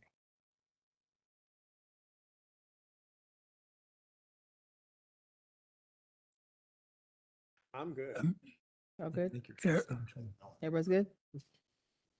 Chair, can we introduce I think a couple code things have been touched on, but for the record, can I introduce a couple code items? I don't know what else would be introduced other than the code sections that we're talking about. No, nothing different on the variances, but the zoning code has a classification called more objectionable use. That's where the 600 feet comes from. But there is no distinction of, with the 600 feet, of whether a use is open storage or open processing or enclosed.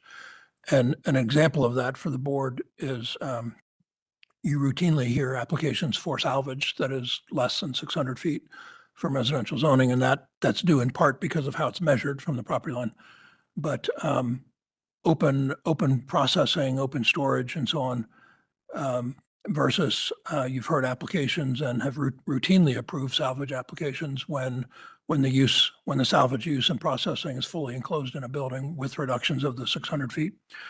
And then the other, so as an analogy, this is a fully enclosed use, and but for the earth flow composting unit, everything on this property can occur anyway. The office, the storage use, the trucks, the Bobcat, and so on, all that can occur anyway under the zoning. So, and then the other aspect of this that you have touched on, Chair, is the where the setback is measured from. And the code currently, it didn't always, but currently requires measurement from a property line. So if you can imagine a salvage use or any more objectionable use on 20 acres or 50 acres or 100 acres, if the perimeter of those parcels are within 600 feet of residential zoning, which is a very high standard to meet in Columbus, if the perimeter of those parcels are within 600 feet, then there is a variance to reduce to zero when actually the setback is not zero. And in this case, it's 200 plus. Right. But you don't have hundreds of acres, you have two. No, but I'm just saying there's an inequity in the code of saying that no matter what size parcel you're on, if the perimeter of your parcel is within 600 feet of residential zoning, then a special. I mean, I could go with that argument, sir, if you were talking about a 100-acre lot, but we're not. So I think that argument is. But it's also fully enclosed, and the test with. That's probably a better repeatedly argument. On salvage has been if it's fully enclosed, it's okay. That's probably a better argument. Yeah. Thank you. Okay. Chair, before you get to voting, I think I'll just go over a couple of housekeeping items. There are 3 items before the board's consideration. One is a special permit, and there are 2 variances. So as per usual, I would suggest taking those separately, especially the special permit. And then the second question I had maybe for staff was what the conditions were and where those should be imposed. My inclination is to impose them on the special permit application. I think that probably makes the most sense, but I can't remember exactly what all the conditions were. Chair, you have the conditions in front of you. I think it's. I don't know. I think the first one is probably related to the location because it says the site will be developed in accordance with the stamped site plan, which seems to get to setbacks as opposed to the other ones talking about the actual special permit, talking about the composting of animal remains is prohibited, limited to food waste, quarterly reporting of materials received, no unprocessed food scraps shall be stored outside. Maybe that's with storage. So I think they kind of go. They're not all the same. So we'll produce one board order that covers unless there's a split decision, I guess. But generally, we would produce one board order. So the conditions would apply to both the special permit and the variances. Okay, that works. So do you still want me to have the vote called separate? We still need to vote for the special permit separately because Yeah, there's because a it's different standard. standards. But as far as conditions, you could do those the same. Okay. And before we move forward, I want to clarify the change to condition 3. Yes. It will say operations are limited only to food waste picked up by the compost exchange or other collectors and will not include a drop-off center open to the general public. Was there an enclosure condition or is that simply It's depicted on the site plan. Site plan? Okay. And conversely, that outside storage is prohibited. Yeah. And Well, it says no unprocessed food scraps shall be yeah, stored outside. yes, unprocessed. The Okay. food scraps are prohibited from outside storage.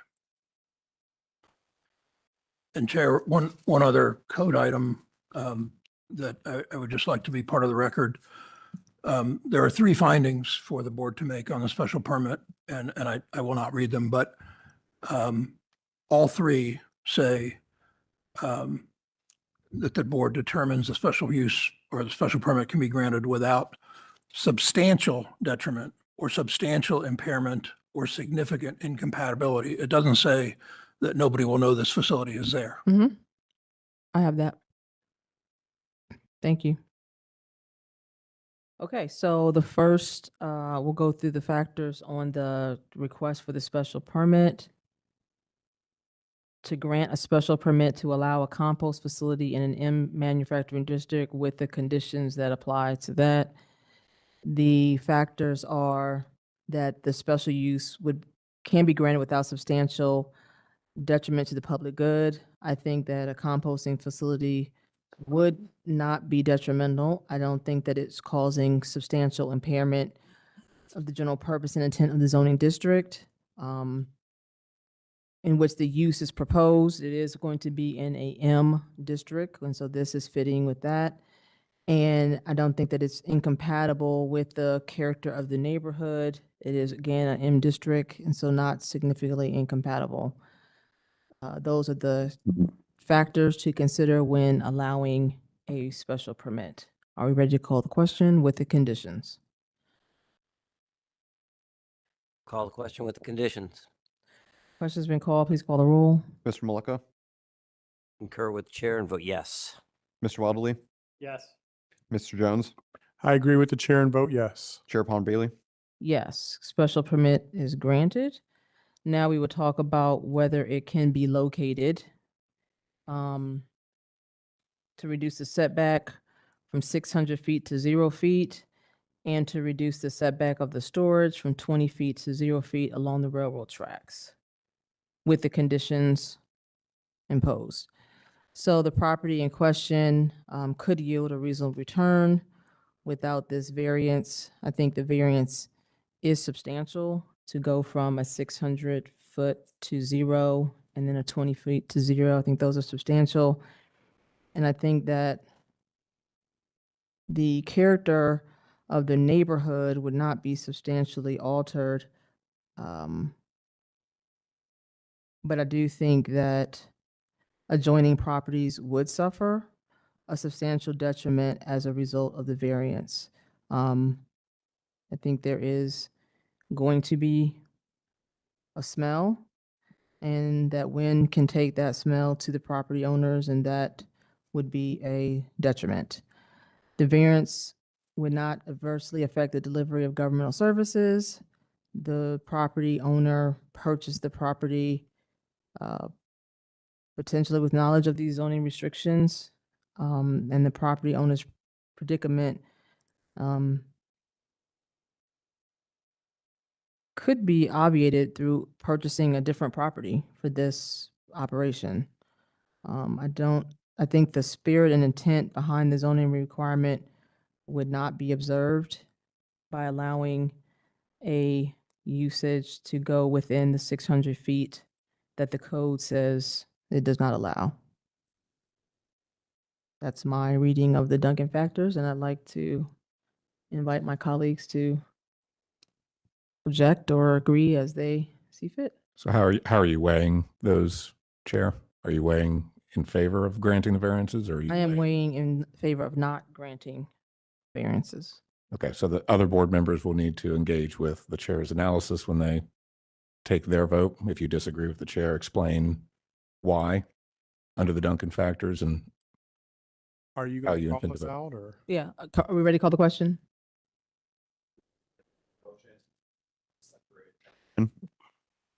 We will need another motion. Yeah. And the motion would be to approve the variances, the setback variance and the storage variance. But my recommendation to the board members is to include your own individual analysis when you're taking your vote. So the question is to approve. Yes. Okay. So if you want to approve the variance, you would vote both variances.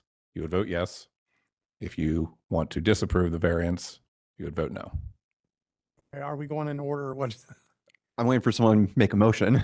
Make the motion, call the question. Mr. Weldley, Thank you to my gentlemen colleagues. I disagree with the chair's analysis of the Duncan factors, specifically that frankly, that the property in question will yield a reasonable rate of return. I think that in line with the Columbus and the 2020 movement, and therefore moving towards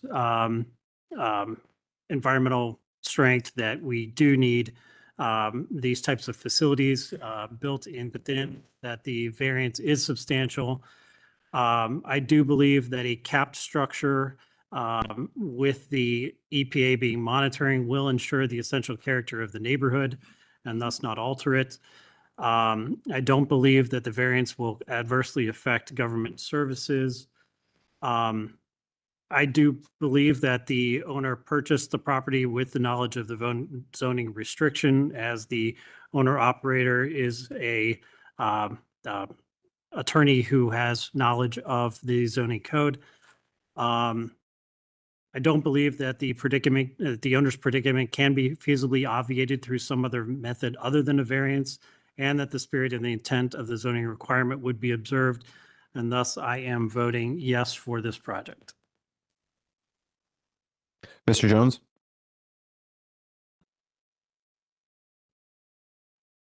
I believe that the property could yield a reasonable return. I don't necessarily agree that the variance is substantial, taking into consideration the exact distance, not the property line, but the realistic distance from the storage as well as interior operations from a residence. So in my opinion, it is not substantial from that standpoint. Whether the essential character of the neighborhood would substantially be altered, arguably no, because it's manufacturing and many manufacturing uses could be placed here. Whether the variance would be adverse, or whether the variance would adversely affect delivery of government services, no. Whether the owner purchased the property with the knowledge of the zoning restriction, likely yes. Whether the property owner's predicament feasibly can be obviated through some method other than a variance, no. Whether the spirit and intent behind the zoning requirement would be observed and substantial justice done by granting the variance, I say yes and vote yes. Mr. Malacco? So going through all these factors as well, I'm going to just concur with the two chairmen, Michael especially. I think he hit most of the points that I would have hit, so I won't reiterate them, but I am voting yes on this. Chair Palmer Bailey? My vote is no, but the variance is passed. Thank you. Do we have a brief recess, Chair? Okay, we're gonna take a 5-minute hygiene break. Huh? Sorry, but I gotta go. I know. 3 minutes. I mean, but come on, that would be it doesn't matter. And like I said, I have the dog. Oh, my. James.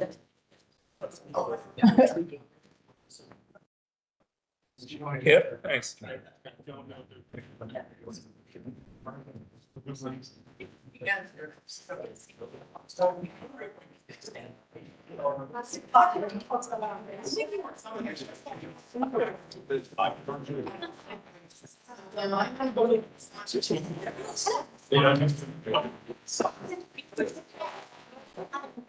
Got my whole staff report. Yes, did. Yeah. Are you still in the office? No. Dropped all over the floor. Not the right order, but yeah. Are you still here or are you home? Okay. Okay. Yeah. Yeah.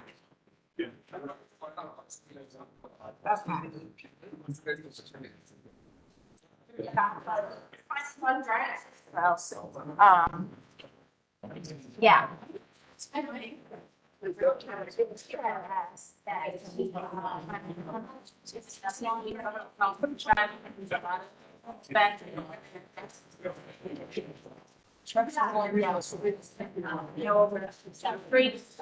You know what's going to grow, like, then you know it's going to grow.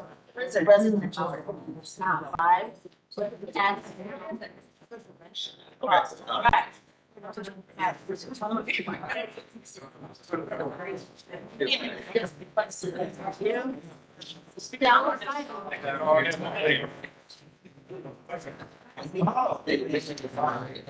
That's just playing with our lives. That's not okay.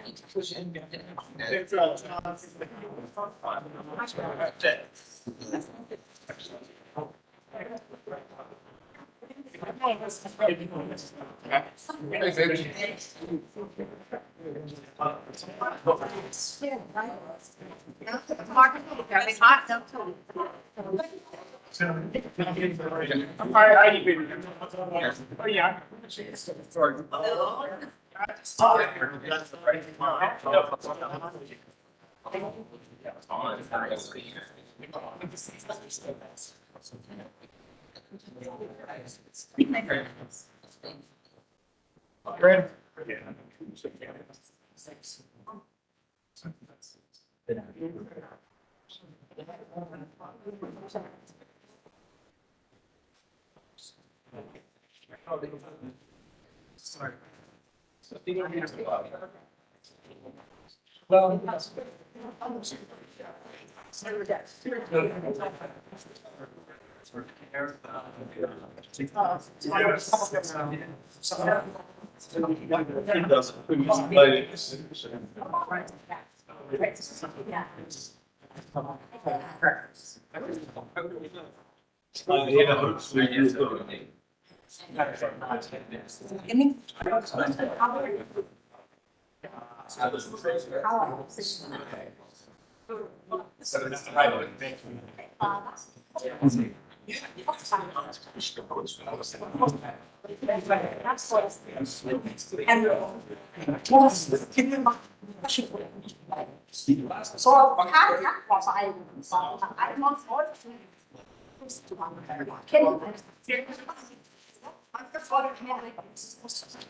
No, it's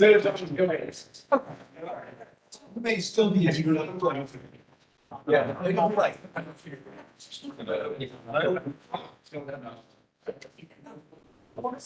So yeah, I just.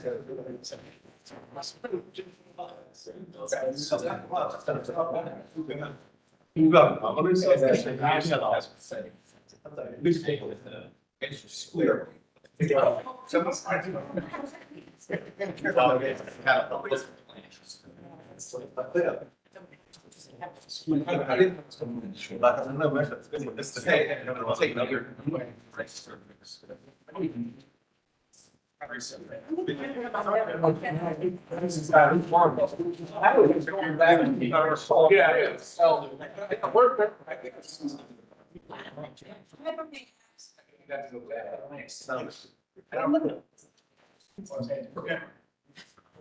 I'm ready. I don't have any till later.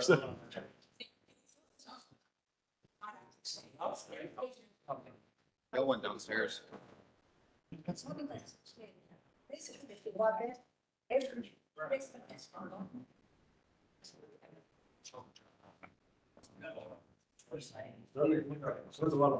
No, I don't know that this is the time.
Mr. Jones?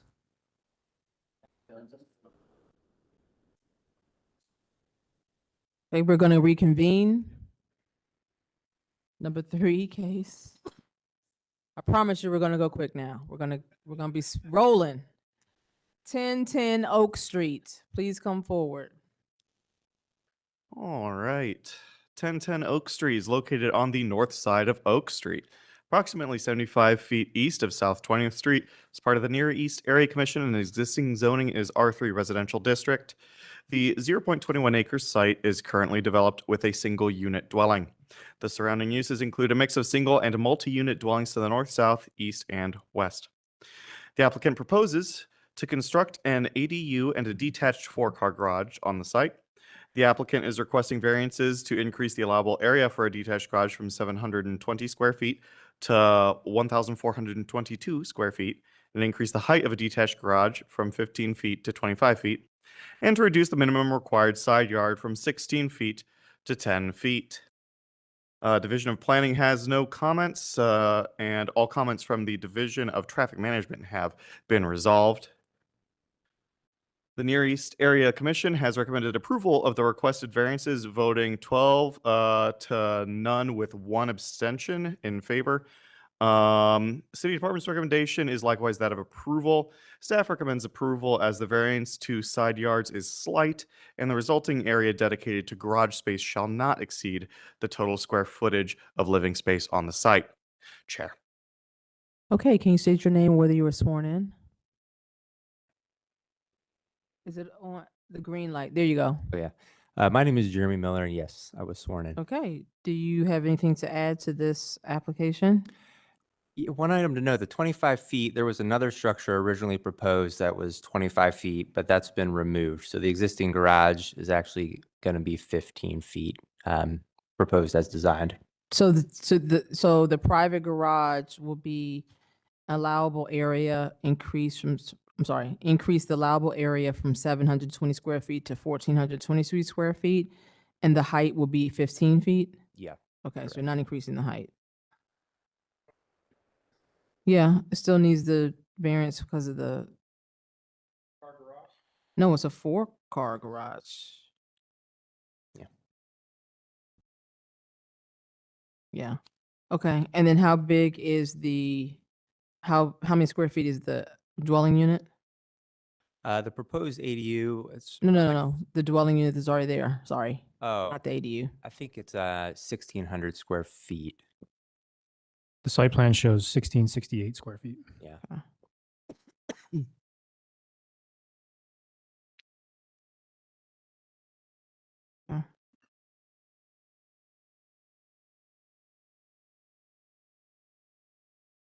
Do we have any questions for the applicant? Is there anybody here that wants to speak about this application? Please come forward, sir. Did you sign your name on the sheet? I did. Okay, go ahead.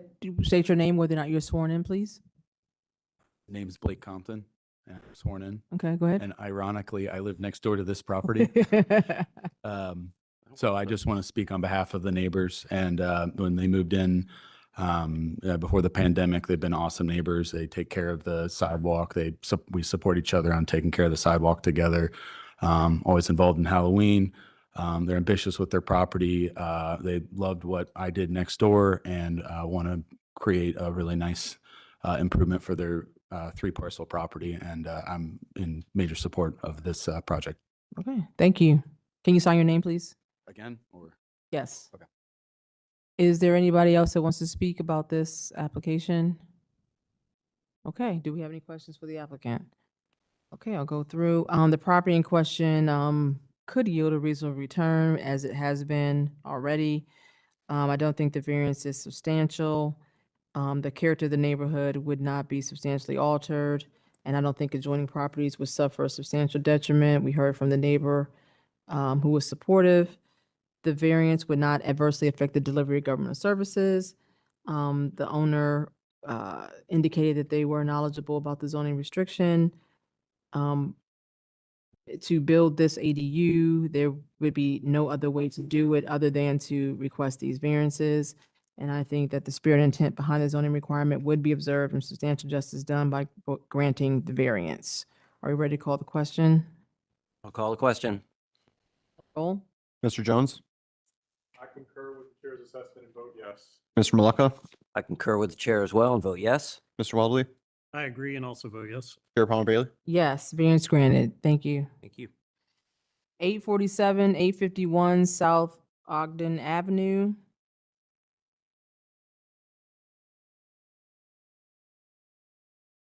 (847 to 851 South Ogden Avenue is located at the northwest corner of Vanderburg Avenue and South Ogden Avenue.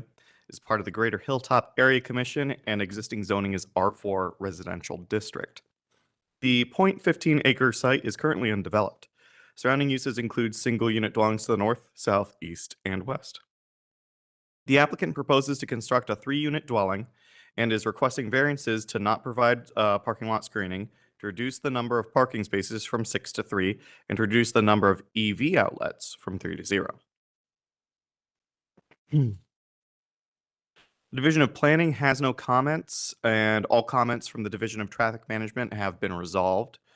The Greater Hilltop Area Commission has recommended approval of the request of variances, voting 7-1 in favor, and the City Department's recommendation is likewise that of approval. Staff recommends approval as the variances are being sought in order to ensure that parking shall be situated behind the principal structure as per the city's preference. Chair.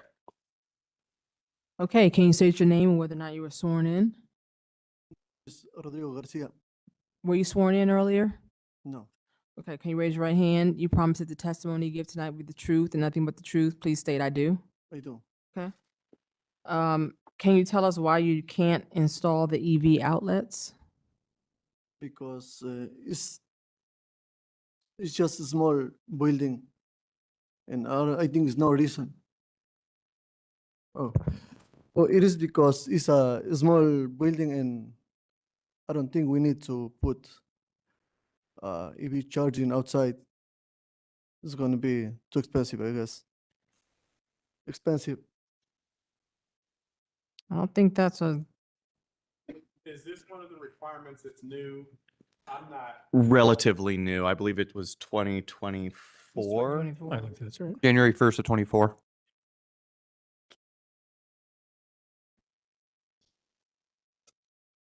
How are you gonna split your? That's like everybody else does.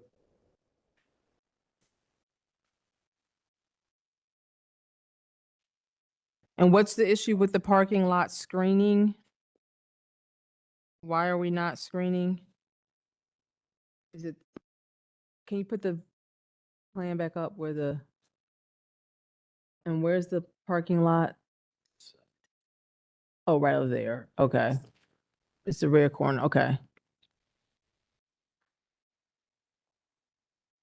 Gotcha. Okay. So it's the location. Okay, where are the people going to park that are not, to have spaces on the lot? Can you repeat? I'm sorry.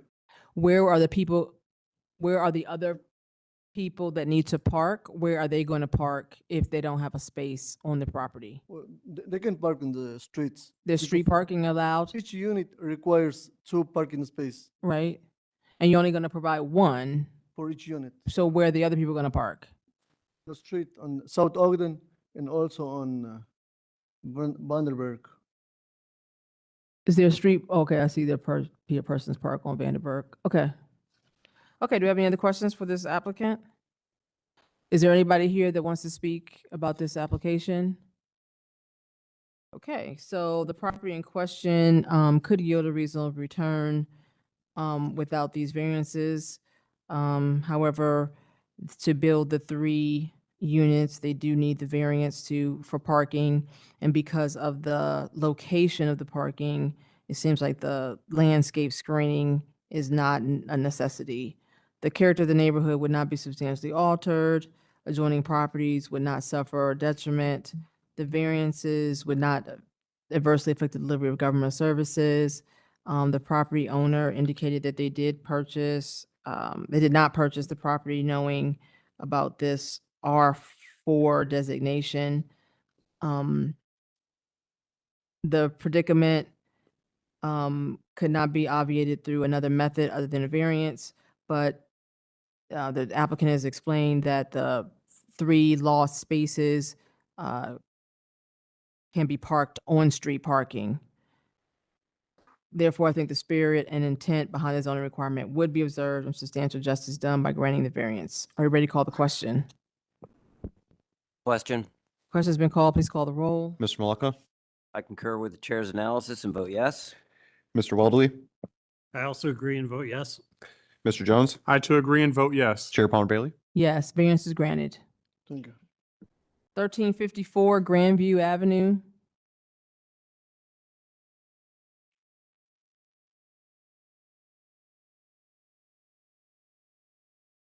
Grandview Avenue is located on the northeast corner of Grandview Avenue and West Third Avenue. It's zoned UGN 1 and is in the 5th by Northwest Area Commission. The 0.3 acre site is developed with an eating and drinking establishment. Surrounding uses include mixed residential uses to the east and south, mixed residential and commercial uses to the north, and mixed commercial uses to the west. The applicant proposes to construct a 21-unit condo building with 22 spaces of structured parking. Variances are being requested to increase the maximum number of stories from 4 to 5, increase the maximum allowable building height from 48 feet to 56 feet, and to increase the maximum building coverage from 80% to 85%. The Planning Division is fully supportive of the request. Staff notes the proposed elevations are consistent with Columbus Growth Strategy residential design guidelines. The Division of Traffic Management states a 10-foot clear vision triangle is required at the intersection of Grandview Avenue and the alley to the north. Standard inverted U-bike U-rack detail for bike parking needs to be added to the plan at final site compliance. Other traffic comments have been resolved. Fifth by Northwest Area Commission recommends disapproval due to a tie vote of 2-2. City Department's recommendation, staff can recommend approval of the requested variances as the more intense development is appropriate for a prominent corner lot in a dense walkable area. Staff note the proposed elevations are consistent with Columbus Growth Strategy residential design guidelines. And staff further note that the intent of the Title 34 zoning district is met with this proposal and are therefore supportive. Okay, can you state your names and whether you were sworn in? Daniel Mayer, Development Architecture Collaborative, and yes, I've been sworn in. Noah Nicolette, also Architectural Collaborative, and yes, I've been sworn in. Okay. You want to add to this application? Yeah, I again appreciate the time. I know it's been a long night, so I'll try to be brief. What we try to do is work through, again, the setbacks and things like that by giving it some level of, as you work towards, say, to the east, we set back a little bit more each time, trying to get some space off of the existing townhomes. Next to us to the north, you've got a 2-story restaurant and then 4-story apartments as you move down Grandview Avenue. So we're trying to, again, tie in that corner nicely to some degree, give it a nice rounded edge. Additionally, we tried to kind of mimic and match to some degree the 5-story that's catty corner on the southwest corner of Grandview Avenue and 3rd. Right now it's basically a parking lot with, I believe, 4 different curb cuts. We're eliminating all of those curb cuts and just maintaining the alley access, which will be more pedestrian friendly, less back and forth on the traffic side, which I think has been a good conversation. Other than that, again, we've tried to do some nice character on the upper roof, doing some mansard effects to kind of give it some variations, but also give it that idea of bringing the scale down just a little bit. Even though we're asking for that extra story, which is concurrent to the height increase. We have 15 condominiums, 21 parking spaces. And so really why we kind of pushed so hard on that first floor towards the west was to make sure we get enough parking in there to accommodate that. We're providing the bike parking, the EV parking, basically all the restrictions that are required as part of that UGN. I don't think I have much more to add. I think that might be enough, but I can answer any questions you might have. Do we have any questions? Looks good to me. Oh, thank you. Yeah. Thanks for your explanation. Is there anybody here that wants to speak about this application? Okay. I think the property in question could yield a reasonable return. I'm sorry, real quick.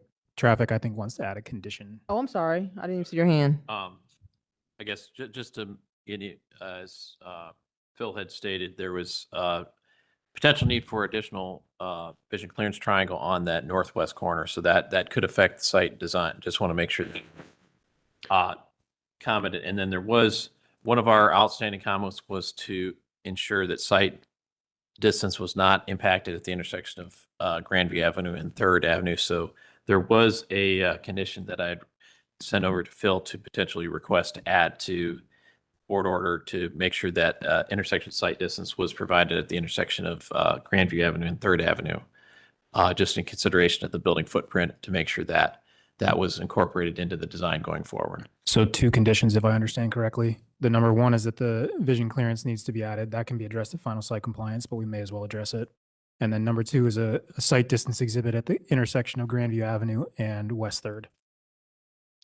And we were made aware of those and we're able to accommodate those. Yeah, but I don't understand how vision clearance triangle is not right. It wouldn't be identified now because we usually get those as a variance request. The applicant has identified that they're willing to address that, so we don't need a variance to it. Okay.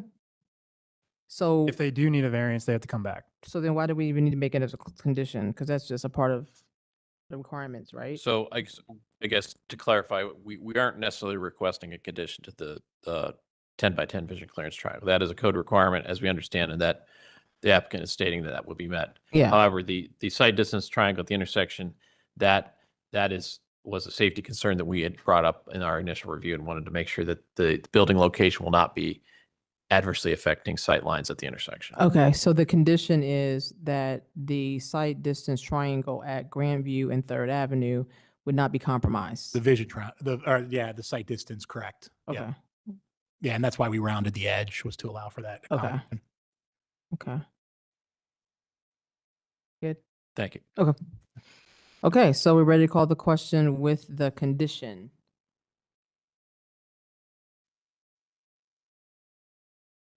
Oh, I didn't go through? I'm sorry. So the, right, the property in question could yield a reasonable return without these variances, as it has been operating already as an eating and drinking establishment. I don't think the variances are substantial. They're going from 80 to 85%, 4 to 5 stories, height from 48 to 56. Essentially matching the building caddy corner, as the applicant expressed. The adjoining properties, I don't think would suffer a substantial detriment, as this is the UGN one district. The variances would not adversely affect the delivery of governmental services. Specifically on that, the condition added around the site distance triangle would be not compromised. The property owner purchased the property knowledge of the zoning restriction. I believe they had checked that box on their application. Let me just make sure. Yes. And the property owner's predicament could not be obviated through a method other than a variance. To build that property, they would have to get these variances. I think the spirit and intent behind the zoning requirement would be observed and substantial justice done by granting the variance. Ready to call the question with the condition? I will call the question with the conditions. Please call the roll. Mr. Weatherly, I concur with the chair's analysis and vote yes. Mr. Jones, I agree with the chair's assessment and vote yes. Mr. Maleka, I concur with the chair as well and vote yes. Chair Palmer Bailey. Yes, variance granted. Thank you. Thank you. 2693 Johnston Road. The applicant come forward. 2693 Johnstown Road is located on the east side of Johnstown Road, approximately 550 feet north of East 17th Avenue.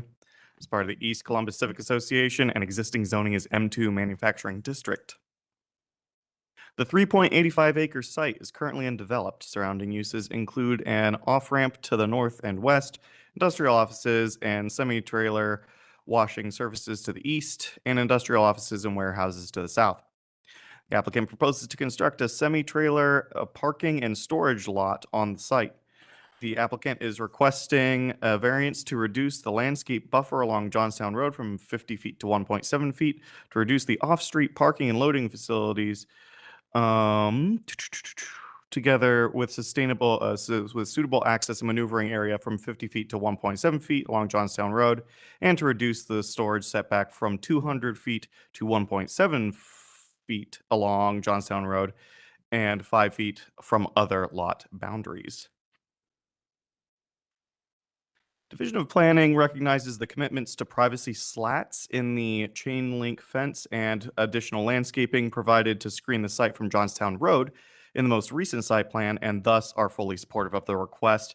The Division of Traffic Management has stated that a right-of-way dedication of 50 feet from the center line of Johnstown Road will be required per Columbus City Code 4309.17, and that any proposed landscaping within the right-of-way is subject to the review and approval of Department of Public Service. The Department of Public Service will also have no responsibility for the maintenance of such landscaping, and such landscaping may be removed in the future at the sole discretion of the Department of Public Service.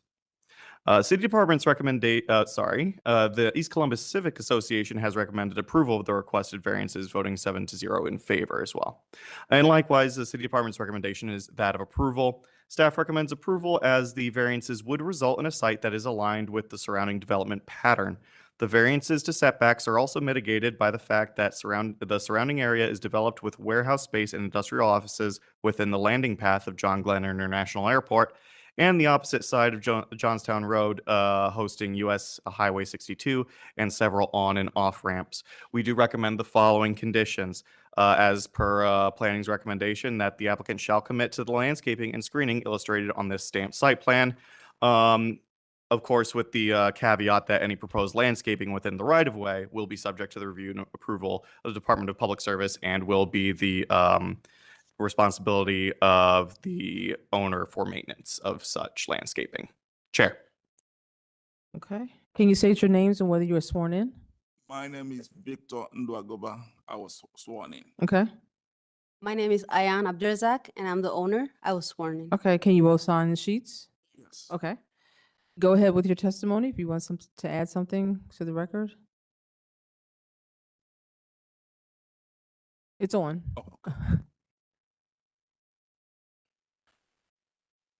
Yes, just like he said, we agreed to provide the landscaping. Okay. And before the before the owner got the property, the right of way for Johnstown Road, based on the survey plat we have, was 50 feet. But then when we went into the design, the city made us know that the right of way, the setback on that, the right of way was 80. And then with the thoroughfare, that was 50 from the center line of that road, we now ran into the issue of setback, because for the industrial, we now have to have another 50 feet of setback from the right of way. And if we go into that, this project will not,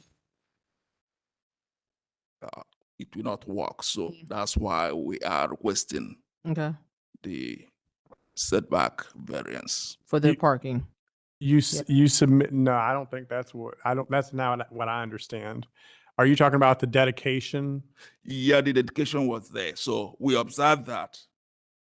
But then from that dedication line, if we, the dedication line was now 10 feet away from the. Yes, I understand. So Dan can speak to that perhaps, but I think you can apply for an exception.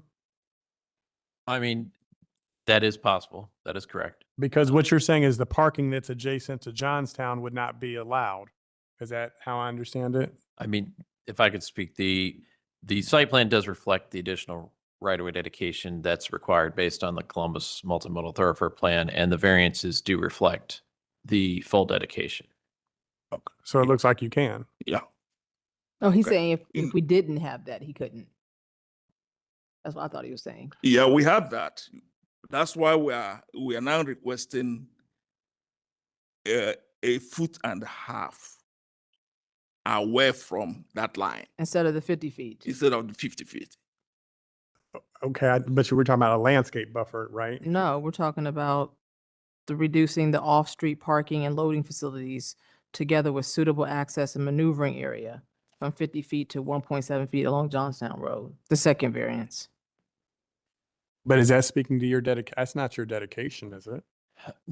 No, I mean, it is shown on the plan, but that, I mean, as I understand, the setback is 50 feet, and without the dedication, I believe the setback would be 11.7 feet. Yes. Correct. Their original request was for a reduction to 11.7, but that was based on the existing right of way, not the dedicated right of way. And then that was further reduced to 1.7 to account for the dedication. Okay. Yeah, so everything is reduced to 1.7. Yes. Correct. The landscape buffer, this parking, and the storage. The setback's all gonna be the same. Yeah, I thought he was talking about the dedication of 50 feet, which is already contemplated here. I need to see that site plan that needs to be. It looks the same as the X1. Okay. So you'll drive in on, is that Cassidy? 17. 17.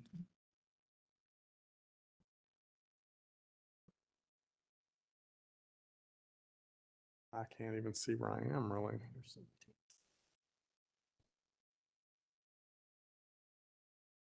So is this past Stelzer? Is it east of Stelzer or?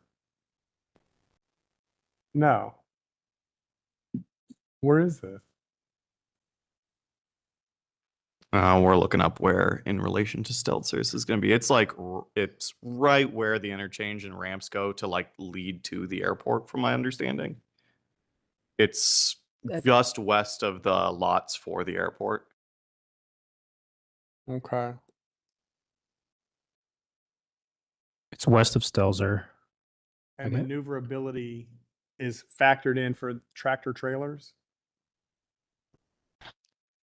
There were no comments as far as issues with maneuverability, I don't know enough about tractor trailers, but nor do I, which is why I'm not going to speak on that specifically. That's There why was he's nothing here. from traffic. It appears there's adequate space for the maneuvering for the trucks to be served on the site. And the only access point for this site is from East 17th Avenue. There's no access proposed to Johnstown Road. Yes. I mean, I don't think there's another way to, I mean, that's the shape of the lot. I just want to make sure we're not painting him in a corner where he can't succeed. You know what I mean? That's all. Yeah. Is there anybody that wants to speak about this application? Okay, ma'am, can you come forward? Can you guys let her have one of those seats? Thank you. Okay, state your name, whether or not you were sworn in. Hello. Hello, my name is Vanessa Mora, and I was sworn in. Okay, go ahead with your testimony. I own 2667 Johnstown Road, the residential property abutting this property. So I am directly to the west of it and am testifying in opposition to this proposal. Which one is yours? To the west, I'm between Flecha, which is the distributor. Yes, that's me. Question for council. This property is not in the city. Does that matter? No. Yes. Okay. She can still testify. Property is what? It's not in the city of Columbus. It's in Mifflin. But he's saying she could still testify. Oh. But we And- still need to be mindful of it. Is it zoned? Yeah, I'm sure it has a zoning, but it's not on our map. I could try to look up the county's map if you want. And you check? Yeah. she's an adjacent property owner, which is the Yeah, I just want to know how it was zoned. Do you know how your property's owned? Residential, You're is my certain? understanding. Like rural residential, probably, if it's in the township. What township are you in? What was that? Mifflin Mifflin. Township. Okay. Okay, go ahead. Yes. So I have lived in the property since I was 5 years old and now own the property. I'm in opposition due to concerns of noise and lighting pollution that would be detrimental to me and my family's health, especially my aging parents. This is the last remaining residential property near the parcel. There were two residential properties that were in this parcel previous before they were sold to a developer. They sat vacant for a number of years, and so our family sat in limbo, waiting for it to be developed into what first was going to be a hotel, and now is being proposed for a semi-truck trailer parking lot. We understand that there is a call to put a wooden picket fence between our properties, but the buffer is limited to 5 feet. So I'm really concerned about the intense noise that will still permeate between that wooden picket fence and the lighting pollution above that 6 feet wooden fence that was going to be erected. There is a wholesale food distributor right next to and behind our house, but they have a significant landscaping buffer between our properties. And so since moving into that home, it has not been an issue. And of course, also their limited operating hours have also reduced the impact of that distributor to our home. This semi-truck trailer parking proposal, however, will be accessed at all hours of the day. And so I'm concerned about the 24/7 access to and from this property. While it will not be on Johnstown Road, it will still affect our living conditions.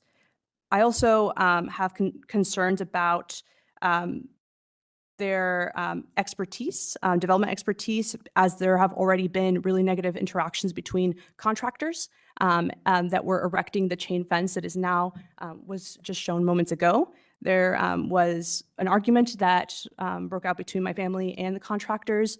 They were trespassing on our property throughout the entirety of the erection of that chain fence, including parking on our lot, leaving debris or leaving trash behind, as well as the destruction of a garden on our property.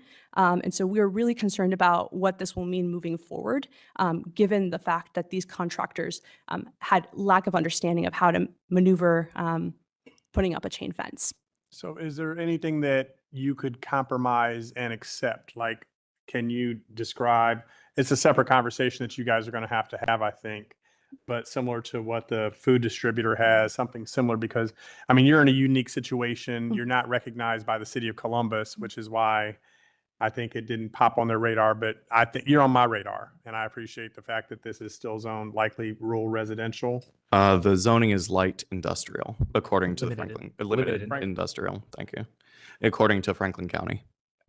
Was that, and I'm sorry to like ask you to do a little bit more research, was that like done in the past 5 or 10 years or 20 years? Like, I know a lot of stuff has been rezoned, like mass rezoned, and you wouldn't even be aware of that because you're assuming that it's residential. Yes. And oftentimes, based on where something's that. located, they will do a mass rezoning based on what makes the most sense. I don't think And with you being the only residential lot there, they would just say, well, it makes most sense to do this whole thing industrial or manufacturing.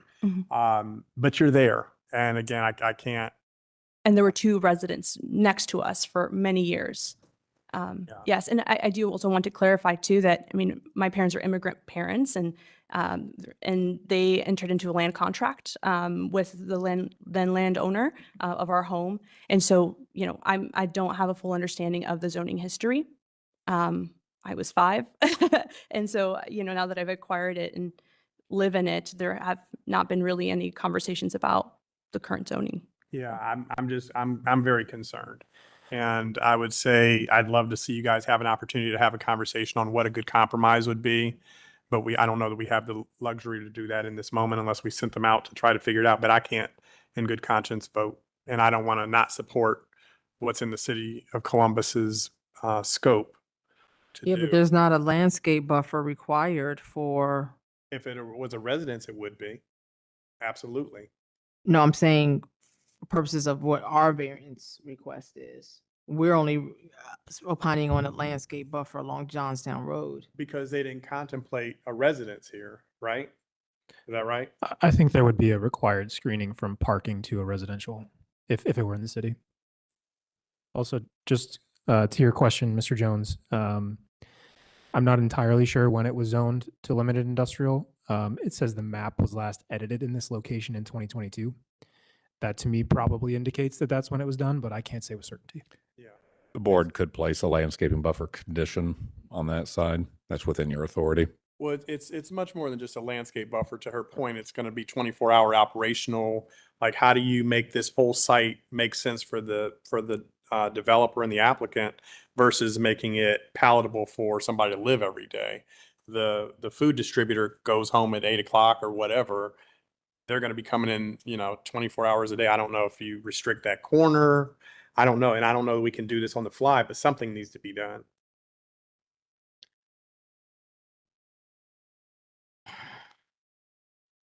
And I will say, I think that I am in strong opposition to this moving forward because of all of what you just shared, that there is no landscaping buffer that's being added presently. It's just a fence and 5 feet. And that's really concerning.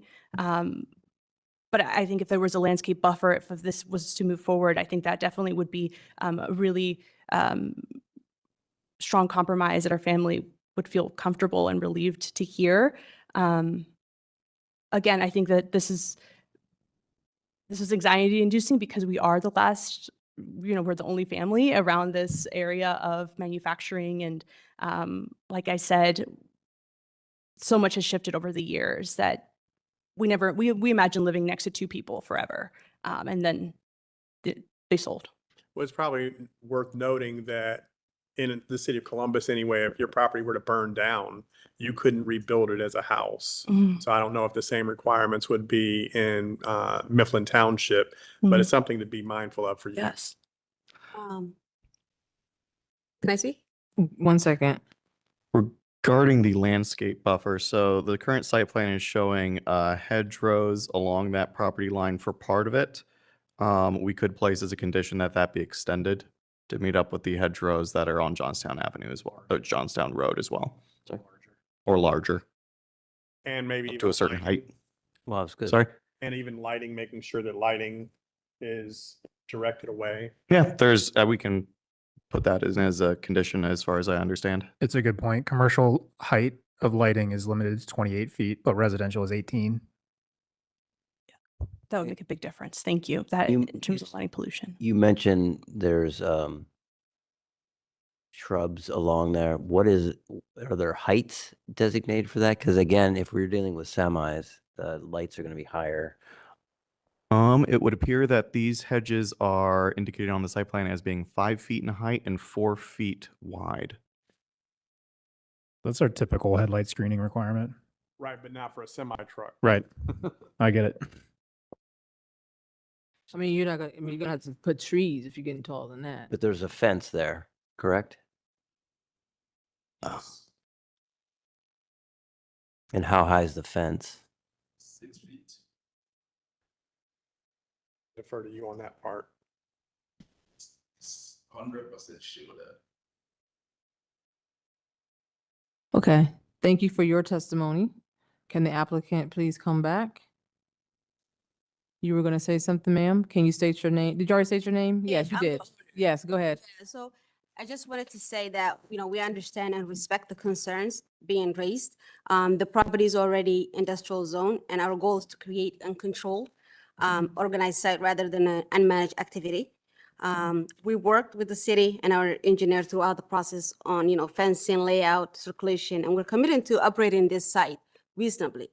So I understand her concern about the contractors that we had before with the interactions that happened during the earlier stages of the project. And I agree that some of that behavior was unprofessional and should not have happened.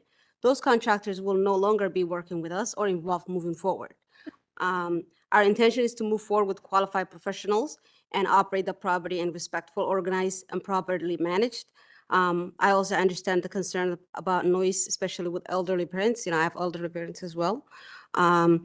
We're willing to be reasonable and work toward minimizing disturbance as much as possible. The goal is not to create constant activity or disruption for neighborhood, properties. We want this to be controlled and professionally managed site, and we're open to working on reasonable measures regarding operational access management and maintaining the property respectively, so there can be better relationship moving forward. I've invested a lot of money into this property. It's already been a year, and, I'm willing to work with whatever that comes and just, be able to have my business running. Thank you for that.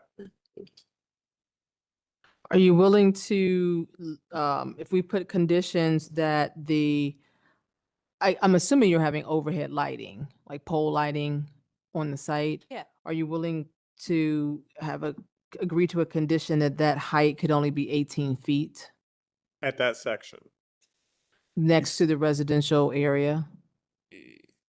Yes, already, that's the provision I made Right. on the lighting. I'm sorry. That's the what? Yeah. That's the provision, not more than 18 feet high. Okay, 18 feet high. And then would you be willing to swap out the hedges and put trees as a landscaping buffer instead of hedges? Trees. Well, what's the standard for, It's not trees though. screening? It's 5 feet height and 75% opacity. 5 feet high, so that's. You that's could the do max. evergreen trees or something like that.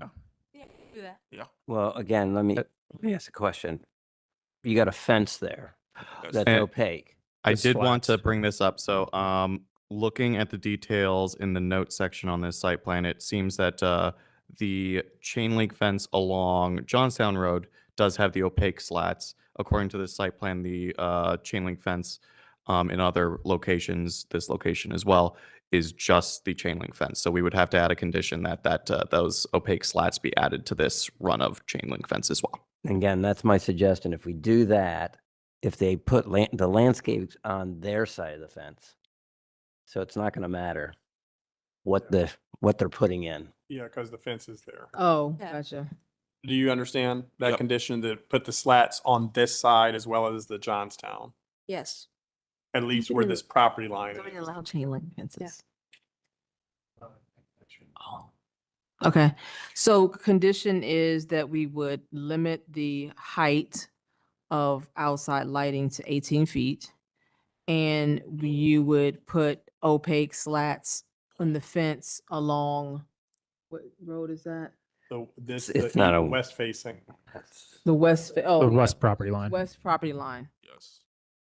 And I would think a hedgerow on the inside will help with sound. So that Is would it be fine. gravel? Yeah. Ooh.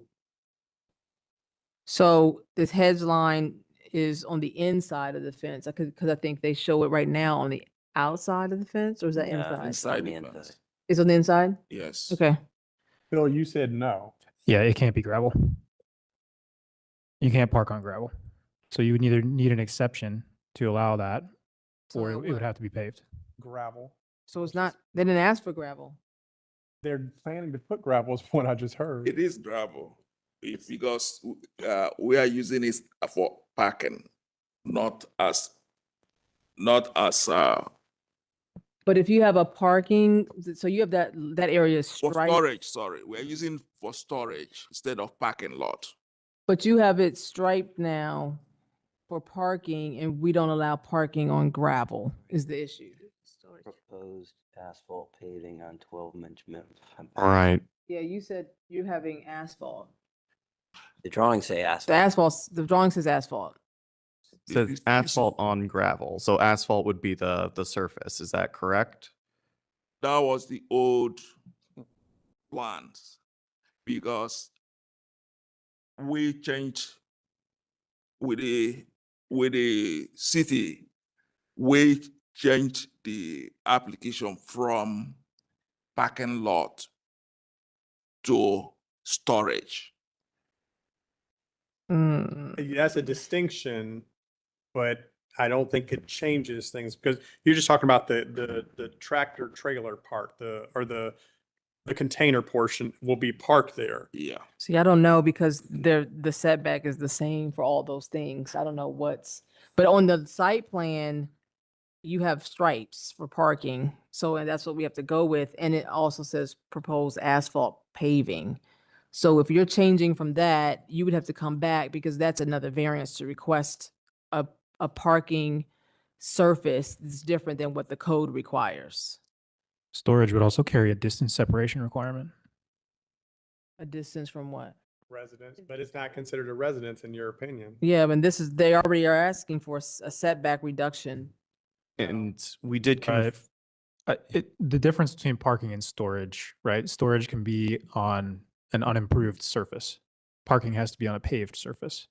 Storage also carries setback requirements in addition to the parking setback and building setback requirements. No, I get it. I'm saying, but they've already on our variance list is a storage variance. Yeah. So I just don't know where they're planning to put it on the site. They're calling the parking storage. That's why But they it's say paved? I don't think that's correct. That's what they're saying. They changed it from parking to storage. But on because the it's just- site plan, you have it as parking.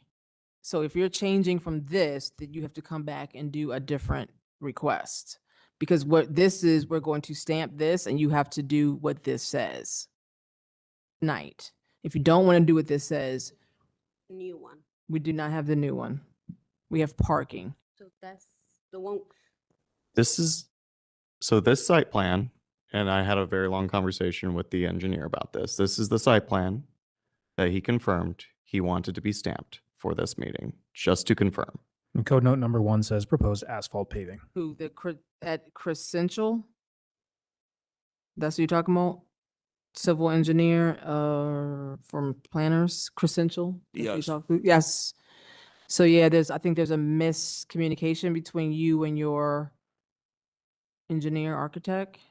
Because this is what they're submitting as final, but you're testifying tonight that this is not your plan. This is not the plan. This is not the plan. We've switched. So what had happened was we were working with a different guy who was an engineer is what he told us.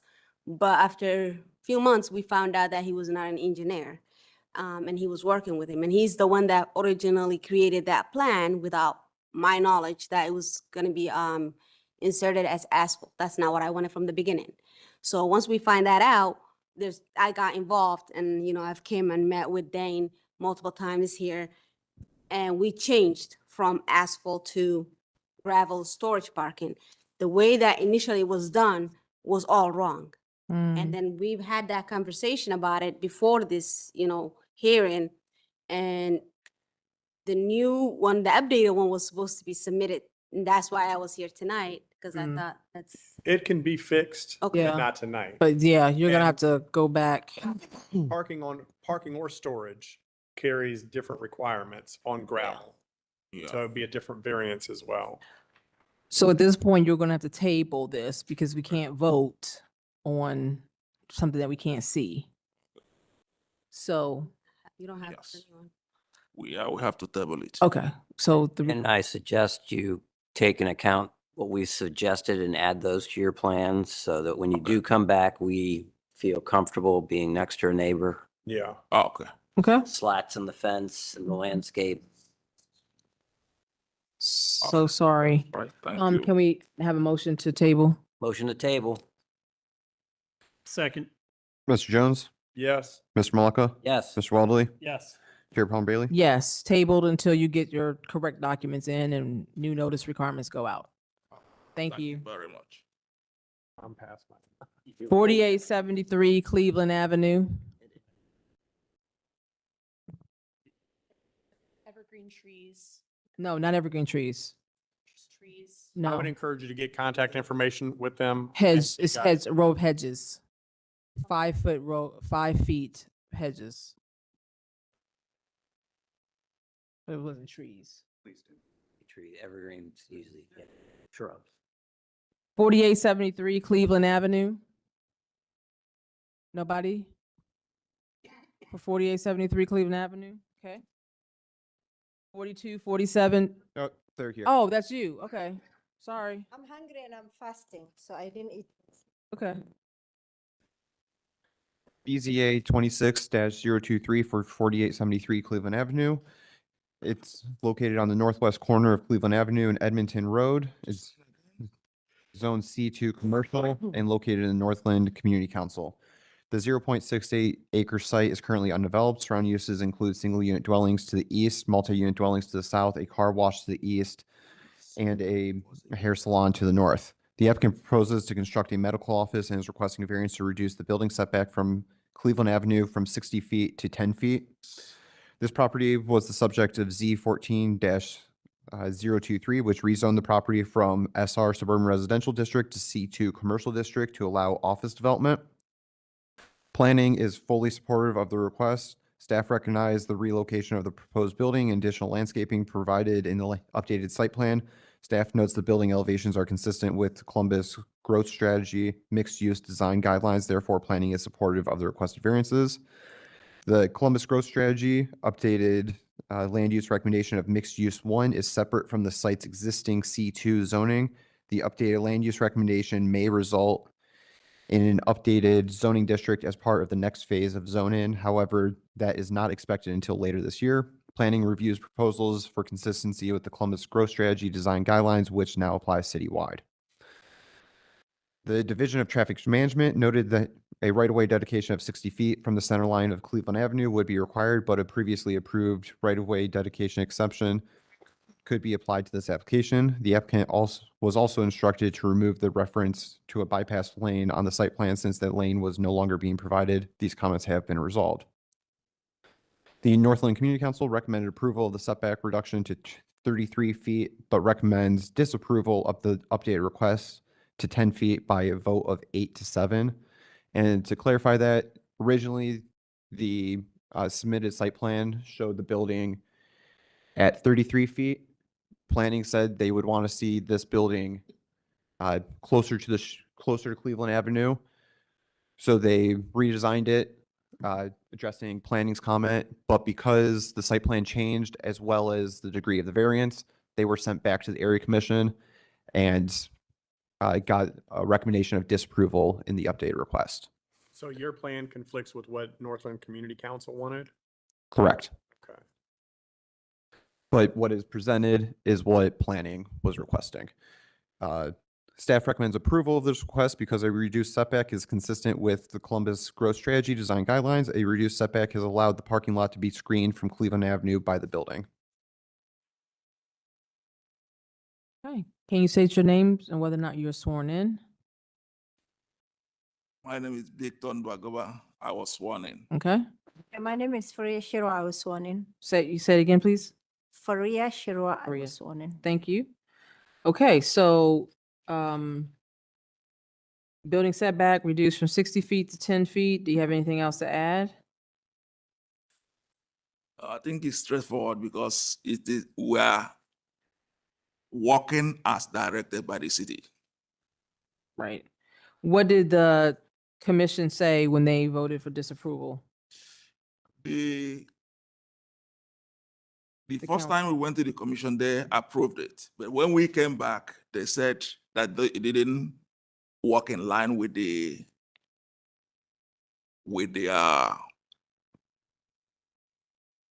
area planning. Okay, So because of that sorry that we say no. okay. Okay, well, I see the North Glen Community Council person here, so we can hear from them. Any questions from anybody here to speak about this application? Please come forward, sir. Can one of you all let him have a seat? Can you state your name and whether you were sworn in? Yes, my name is David Paul. I'm co-chair of the Northland Community Council Development Committee, and I have been sworn. Okay, go ahead with your testimony. The applicant, Ms. Faria. I'm sorry. Yeah. The applicant and her representative, Mr. Guba, I apologize, Victor, I mispronounced your name yet again, met with us on 4 separate occasions this year. The first occasion, we were talking about a council variance, somewhat different application that we're not considering here tonight. It included a C5 use in a C2 district, and we were not prepared to discuss it at that point. The applicant removed that use, is now talking about strictly a medical office use, which we are supportive of. I'd like to be very clear that throughout this process, the committee has been supportive of the use. The questions that have come up have pertained to the organization of the site and the setbacks. Those are the primary variances that we've been asked to consider.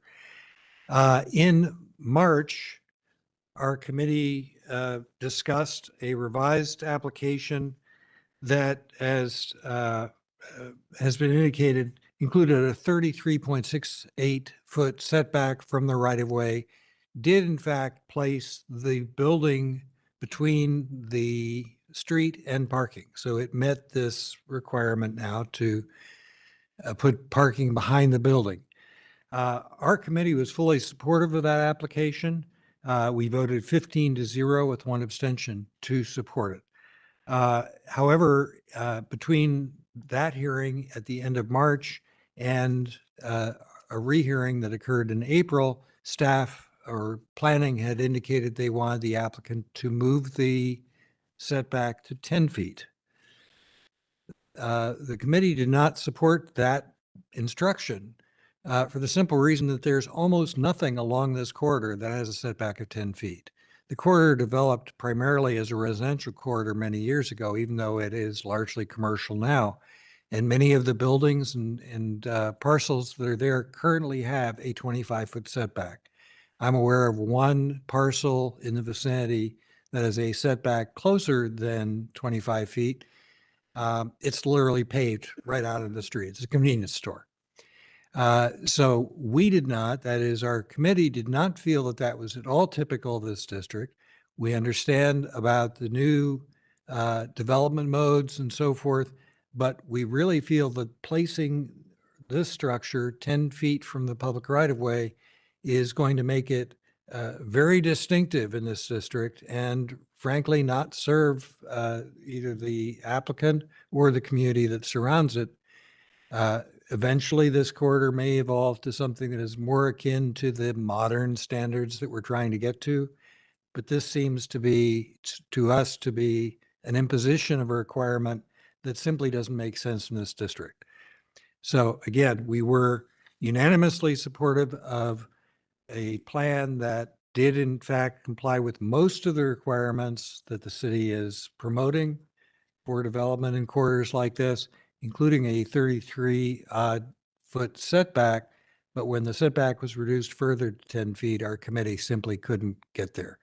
And so the vote, as mentioned, was 8-7, I believe it was, recommending disapproval of the application I believe is before you tonight.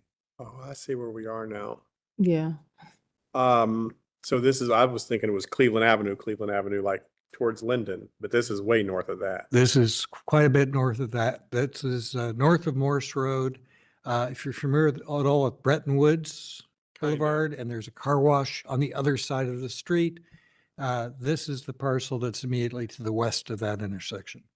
And it has sidewalks and walkability, and I think that's what the city's going for, right?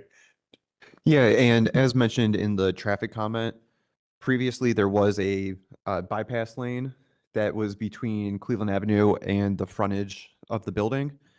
And I think planning's comment to shift the building forward was also to eliminate that, because with the new districts, we're reducing the amount of parking lots, drive lanes, and everything that's in front. Yeah, I think, Mr. Paul, we got to figure out where do we balance it out? Yep. Anything that's new should try to fit and meet the guidelines that the city's setting forth. And I hear you loud and clear. You want some harmony in what's there and existing, but we have to start somewhere. So. Understood. Yeah, it sounds like the council is in disagreement with where the city is trying to move with the growth strategy. And this property owner is kind of stuck in the middle of that battle. Are stuck in the middle, and we appreciate their patience Right. with us and with the city as we tried to find Right. the right way to move this forward. Yeah. I'm inclined to say that the modern standards is where the city is going, and, you know, just to say that the other older establishments don't align with that, I don't think is a convincing argument to not move forward with this project. So, Hear you. thank you for your testimony and the work on the council. Anybody else here to speak about this property? Okay, so the property in question could yield a reasonable return without this variance. The variance is substantial in the fact that it is going from 60 feet to 10 feet setback, and different from the character of the neighborhood, but is in line with the Columbus Growth Strategy Design Guidelines, with what they're wanting to do in Cleveland Avenue. I don't think the adjoining properties would suffer substantial detriment. I don't think the delivery of governmental services would be adversely affected. The property owners' knowledge of the zoning restriction, they indicate that they did not know about these zoning restrictions, but have come forward to say that this is what they want to do. I don't think that they could obviate that in any other method.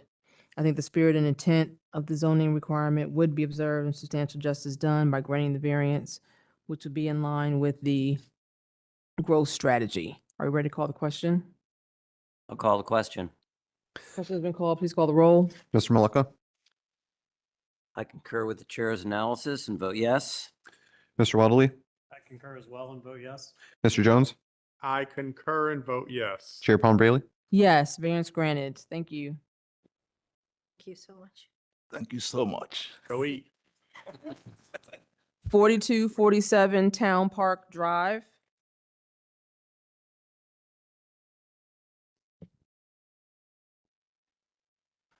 Forty-two forty-seven Town Park Drive is located on the west side of Town Park Drive, approximately 350 feet north of Town Hill Drive. As part of the Greater Southeast Area Commission, and existing zoning is PUD 8, Planned Unit Development District. The 0.1 acre site is currently developed with a single unit dwelling.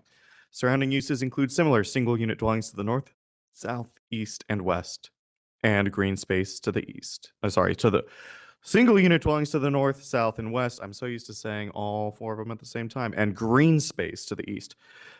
The applicant proposes to construct an addition to an existing attached garage. The applicant is requesting a variance to the PUD text to reduce the required setback for a garage from 27 feet to 25 feet. The Division of Planning has no comments, nor does the Division of Traffic Management, and the Greater Southeast Area Commission has recommended approval of the requested variance, voting 6-0 in favor. City Department's recommendation is likewise that of approval. Staff recommends approval as the reduction in setback for the garage shall not result in a garage that extends beyond the existing front porch roof. Chair. Can you state your name and whether you were sworn in, please? Name is Harry Wisniewski, and I have been sworn in. Okay, you have the approval of the city Do you have anything to add? Yes, I have the approval and, what is, it is going beyond the front porch. It's even with it. Actually, 6'6" comes out to where it's even with the front porch. It matches the rest of the street. Okay. I didn't hear what was said different than that, so I'll trust your testimony. Maybe I heard you wrong, but I thought you said the Oh, it said garage extends, coming out beyond. it did say beyond the the- existing the- front porch roof. Yeah, yeah. And you're saying it's, Staff based our recommendation of approval on the fact that it is not Yeah. extending past the front Yeah, porch that is roof. correct. Correct. Oh, yes. okay. We're all on the same page here now. Okay, so we're saying the same thing. Do we have any questions for this applicant? Nope. Does anybody here want to speak about this application? Okay, so the property could yield a reasonable return without this variance. However, the variance is not substantial at all. I don't think the essential character of the neighborhood is altered or adjoining properties are suffering a detriment. The variance would not adversely affect the delivery of governmental services, and the property owner's knowledge of the zoning restriction was not brought up. Their predicament to build onto this garage would require a variance, but I think the spirit and intent behind the zoning requirement will be observed and substantial justice done because of the small change in the setback. Are we ready to call the question? I'll call the question. Please call the roll. Mr. Weldley, I concur with the chair's assessment and vote yes. Mr. Jones, I agree and vote yes. Mr. Maleka, I agree with the chair and vote yes. Chair Palmer Bailey. Yes, variance granted. Thank you. All right, feel like Clint Eastwood, Dirty Harry. Thank you, Six- gentlemen and ladies. Thank Thank you. you. 1668 Genesee Avenue.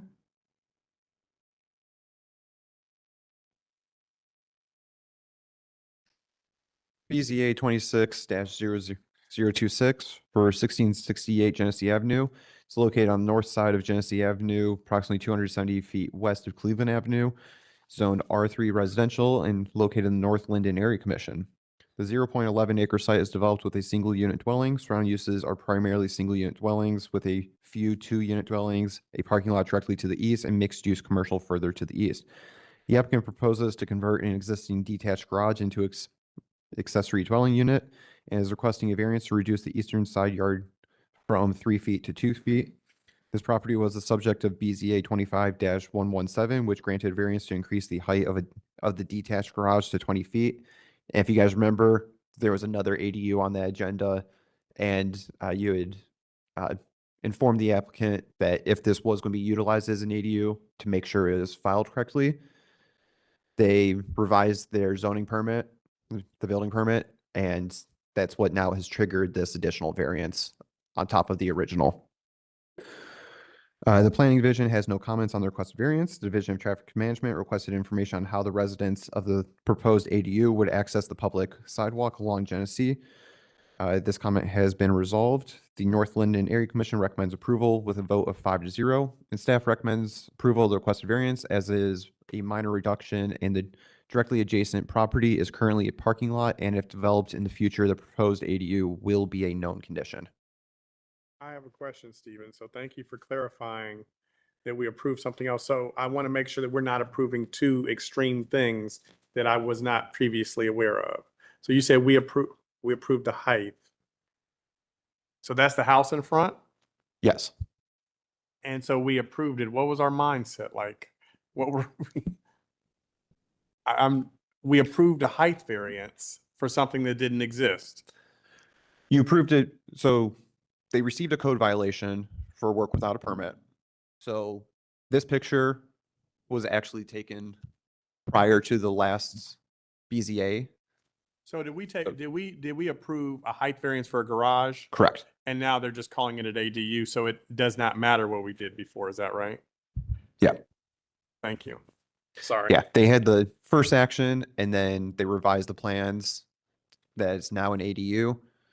So it's legit. And then that triggered, we caught the setback issue. Okay. And, yeah. Thank you. Can you state your names and whether or not you were sworn in? Can you speak? to Jack the- Siri Maya, and I'm sworn in. Juan Maya, approved. Say it again? Juan Maya, Oh, Juan. yeah, Juan. Sorry, gotcha. Were you sworn in? Yeah. Okay, and you? Jack Siri Maya.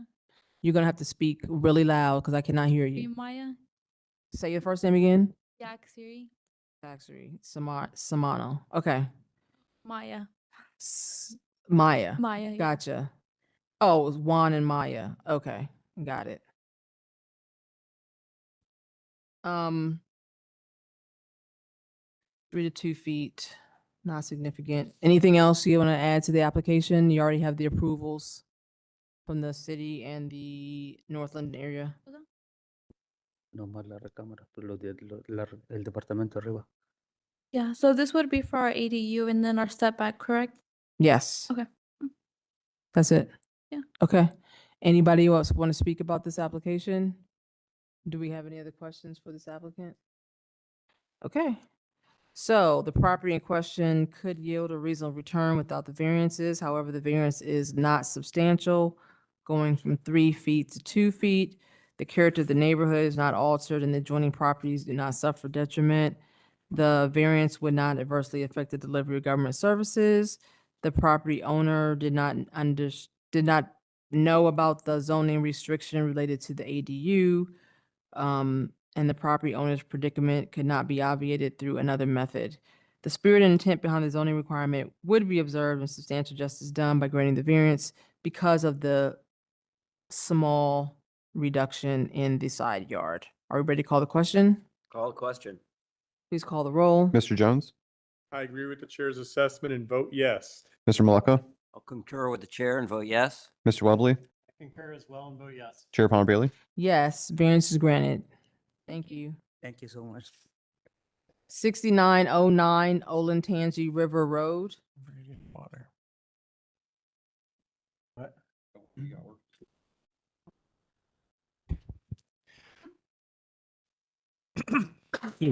What do you use?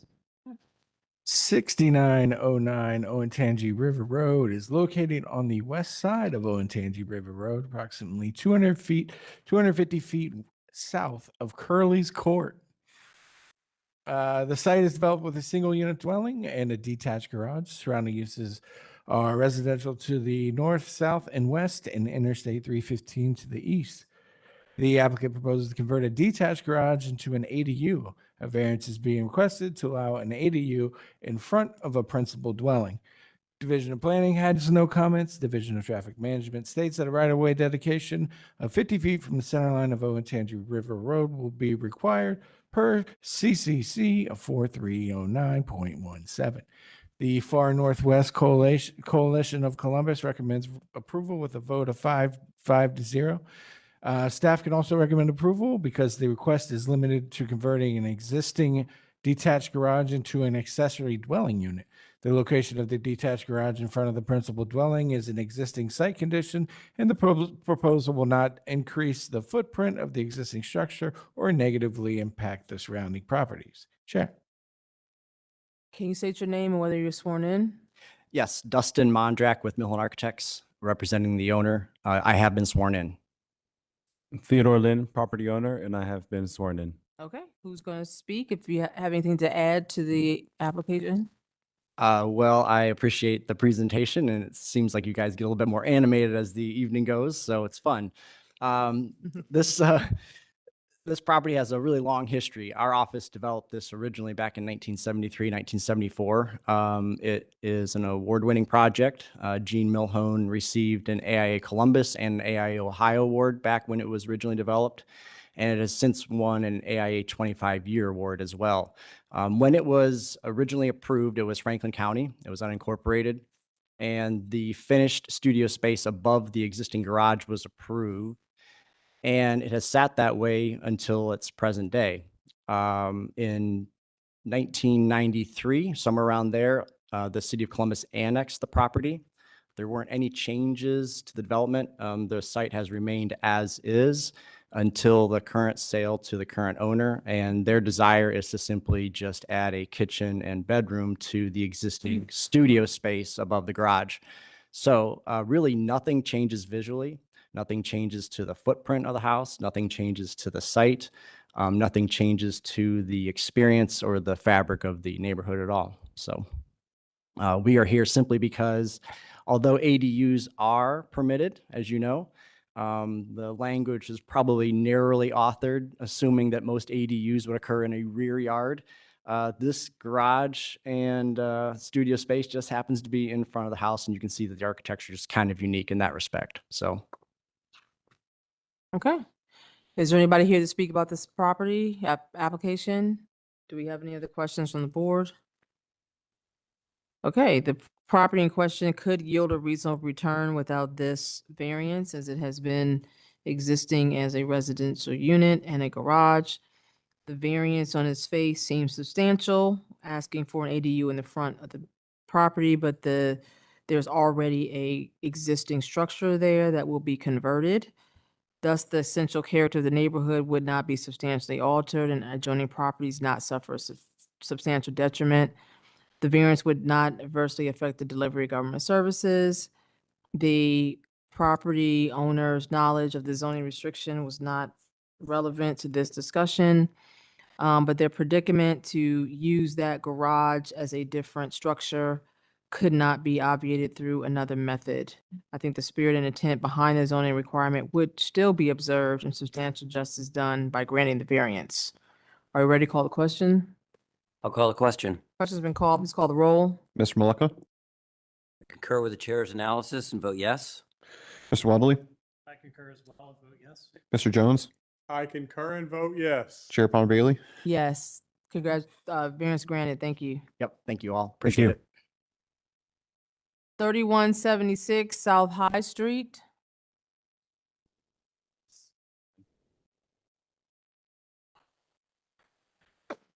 Thirty-one 76 South High Street is located on the east side of South High Street, approximately 500 feet north of Rumsey Road.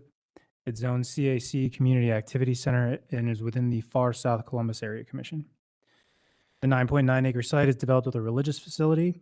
Surrounding uses include mixed commercial to the west and south, a school and single unit residential to the east, and drive-in movie theater to the north. A small parcel that is completely surrounded by the subject site includes fuel sales and a convenience store. The applicant proposes to develop the site with a 237 unit apartment complex with 409 proposed parking spaces. Variance is requested to reduce the minimum front facade zone from 60% to 30%. Planning is fully supportive of the requested variance. Staff note that the proposed landscaping and screening of the loading area is consistent with the Columbus Growth Strategy mixed-use design guidelines, and therefore planning is supportive of the request. Division of Traffic Management states that right-of-way dedication of 60 feet from the center line of South High Street will be required. The Far South Columbus Area Commission recommends approval with a vote of 6-0. City Department's recommendation is also of approval. Staff can recommend approval as the requested reduction is a result of existing site conditions, specifically the existing parcel shape. Staff are supportive of the proposal as it is consistent with the Columbus Growth Strategy mixed-use design guidelines and the intent of the Title 34 zoning district.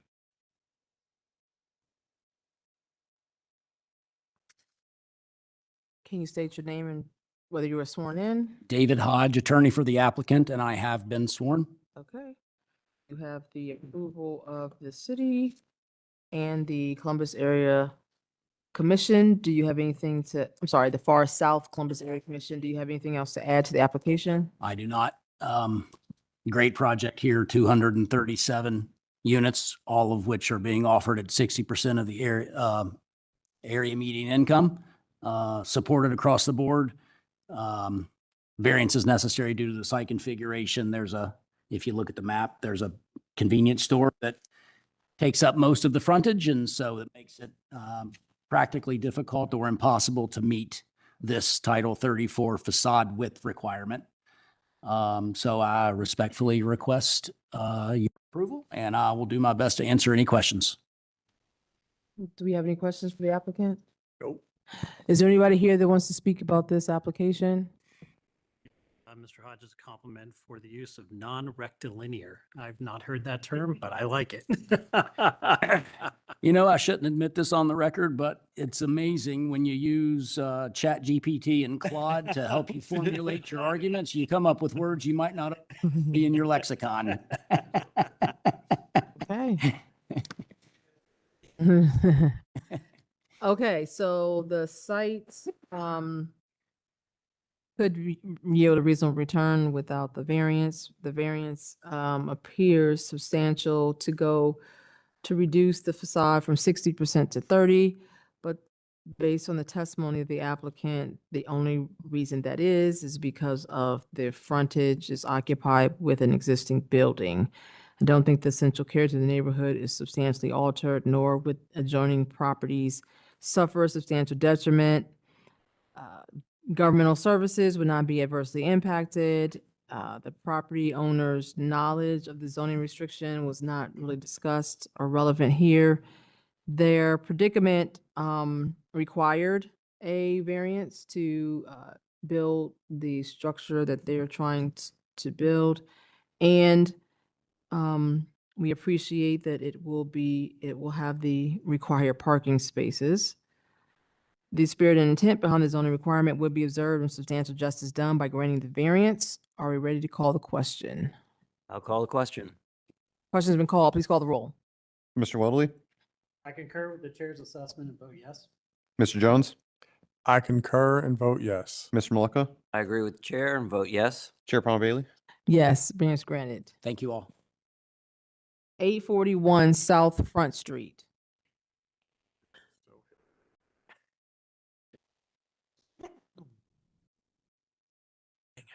Eight 41 South Front Street is located at the corner of West Whittier Street and South Front Street.